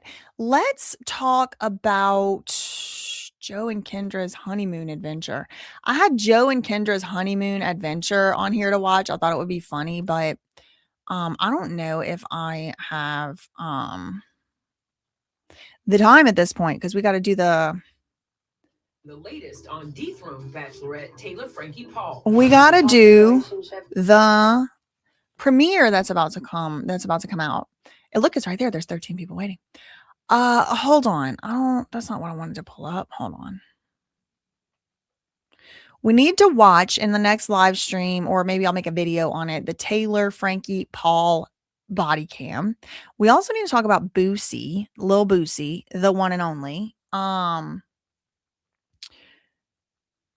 He's been accused of some stuff, and then Tasha K wanted to interview his accuser, and then he sued the accuser. So I want to cover that story on the next time as well. I want to talk about the Chinese live streamer training camps. I wanted to talk about that today alongside the OF stuff, but it's like a 15-minute video. So I'll do that one on a day when I have more time to like sit through and watch something we didn't get to so much stuff. The cornhole, quadruple amputee murmur, the missing scientist. Okay, we did get to that. Okay, so yesterday we talked about Justin Timberlake. And we talked about, I reacted to his, the body camera footage that got released. That was the second video that I had made on it. Age of Attraction is good, isn't it? The last episode comes out tonight, I think. I have to watch it after. Oh, tomorrow. Good. Y'all have something to watch tonight anyway. It's a very long video. Get your popcorn. Okay. Anyway. Okay. So listen, this is another new update on the Justin Timberlake situation. It has to do with his wife. So yesterday when I was reacting to the body camera footage, it was like, who is this Esty lady? Who is Esty? Esty Stanley, they saying her name is. Who is she and where is his wife? Esty was like, what's your lawyer's name? I'm going to call your lawyer. And it's like, why isn't she calling his wife? Why doesn't his wife have this information? It's like, what is going on here? Well, now we're finally getting some information, about the wife, Jessica Biel. Jessica Biel not happy after husband Justin Timberlake's arrest footage was revealed. Timberlake had previously filed a lawsuit against the police force to prevent the police body cam footage from being released. This weekend was full of viral celebrity moments for us all to latch onto and get swept up in the pettiness and distract ourselves. From the entire Jude Law, Georgino Freyo, Chapel Roan drama. So also Jude Law's kid apparently had a run-in with Chapel Roan, which is crazy. To the release of Justin Timberlake's arrest footage. It was previously reported that the Bye Bye Bye singer had tried to block this from happening. And if that's true, we think we can see why. As far as his wife, Jessica Biel, apparently she's not happy about it either, as a source close to her shared her feelings on these now viral videos. Justin Timberlake was arrested back in June 18th, 2024, initially charged with one count of driving while intoxicated, and he got 2 citations, famously prepping for his world tour at the time. The 45-year-old later reached a plea deal for a lesser charge. More than 8 hours of footage was released. I don't think it was released. 8 hours wasn't released. It was like, I think 25 minutes was released. With police body cam recordings showing video from the stop on New York's Long Island, as well as inside the police station. During the recordings, Justin Timberlake is asked if he's visiting, to which he responds, yes, and he's on tour. A what? The police officer asked. A world tour, said Justin Timberlake. When asked what he's doing on that, Justin clarifies, it's hard to explain. A world tour. I'm Justin Timberlake. It's like, he should have just said, I'm a singer, a performing artist. I'm the one. You got the concert. I do concerts. I'm the one on the stage. He goes on to seemingly struggle through the quote, like really hard tests before being taken to the station, shown in an arguably rather vulnerable state. A source close to Jessica Biel, that's his wife, told People magazine or people.com she is not happy about the renewed attention the video has brought onto Justin's case. There's a reason they pushed back on the footage being released, the source said, as they added that she finds the incident stressful and would prefer to move past it. The source added it obviously doesn't portray him in the best light. While there's been some challenging moments, Jessica Biel is apparently still supportive of her husband, who she married in 2012. I mean, they really have been married for a long time for Hollywood marriages as far as those go. And I think they might have kids too, do they? I'm not sure. She's also not afraid to express when she's disappointed in certain decisions that he has made, and this was one of those moments. Timberlake's lawsuit against the village of Sag Harbor had released a settlement leading to the release of the body camera footage that we did see so far. And in the settlement, his lawyers argued the footage showed him in an acutely vulnerable state and that it would cause severe and irreparable harm to his reputation if the videos were to come out. However, it is reported that the judge ruled that releasing it is not an invasion of privacy. And let's see, does any Boots own? Okay, that's an ad. Okay, so his wife is not happy. They did cite People magazine. They're the ones that got the exclusive. Not happy. Timberlake was arrested after he left a hotel. He was initially charged with 1 count, driving while intoxicated. There's a reason why they pushed back following the release of the body camera footage. A source close to the wife said that the wife's not happy about the renewed attention. There's a reason they pushed back on the footage. It's stressful. They would prefer to move past it. It obviously doesn't portray him in the best light. This is probably a publicist. According to the source, Biel is still displeased. Yeah, is this Melissa Nathan? Who's the source? Biel is still displeased about the situation, particularly the release of the body cam footage, but she remains supportive of her husband. There have been some challenging moments lately, and she's focused on moving forward. She's the happiest when she's able to focus on her family life along with her work when she chooses to take on projects. She's supportive of Justin, but she's also not afraid to express when she's disappointed in certain decisions, and this was one of those moments. The pop star and the actress got married in 2012. They have 2 kids, Silas and Phineas. Justin Timberlake was arrested after he left the American Hotel and Restaurant on Long Island in June 2024. His lawyer, Edward Burke Jr., I wonder if he's related to Blair Burke, has maintained that the singer was not intoxicated. Okay, so, I mean, I saw what I saw, but maybe he wasn't intoxicated, girl. Who knows? He did get a plea deal for a lesser offense. He was driving behind Esty Stanley, a longtime friend of the couple, and her husband, Brian First, who was nowhere to be seen. I couldn't see him nowhere. Justin Timberlake previously tried to sue to keep this from coming out. March 2nd, he filed a petition. He said public dissemination of this footage would cause severe and irreparable harm to Justin Timberlake's personal and professional reputation. According to the documents, Justin Timberlake agreed to the public release of a version of the footage that does not constitute an unwarranted. So he agreed to one that he said wasn't an invasion of his privacy. And if you want to hear and see more of that full footage, I do encourage you to go back and watch yesterday's video, which would have been episode 2. That will conclude episode 3, and sit right where you are, and you are going to be redirected to the Janet Jackson, Justin Timberlake video right now. That's all I really had for this one. Meantime, facts ain't defamation. Neither are opinions. And everybody's innocent until proven guilty. Love you, Mina K. Bye.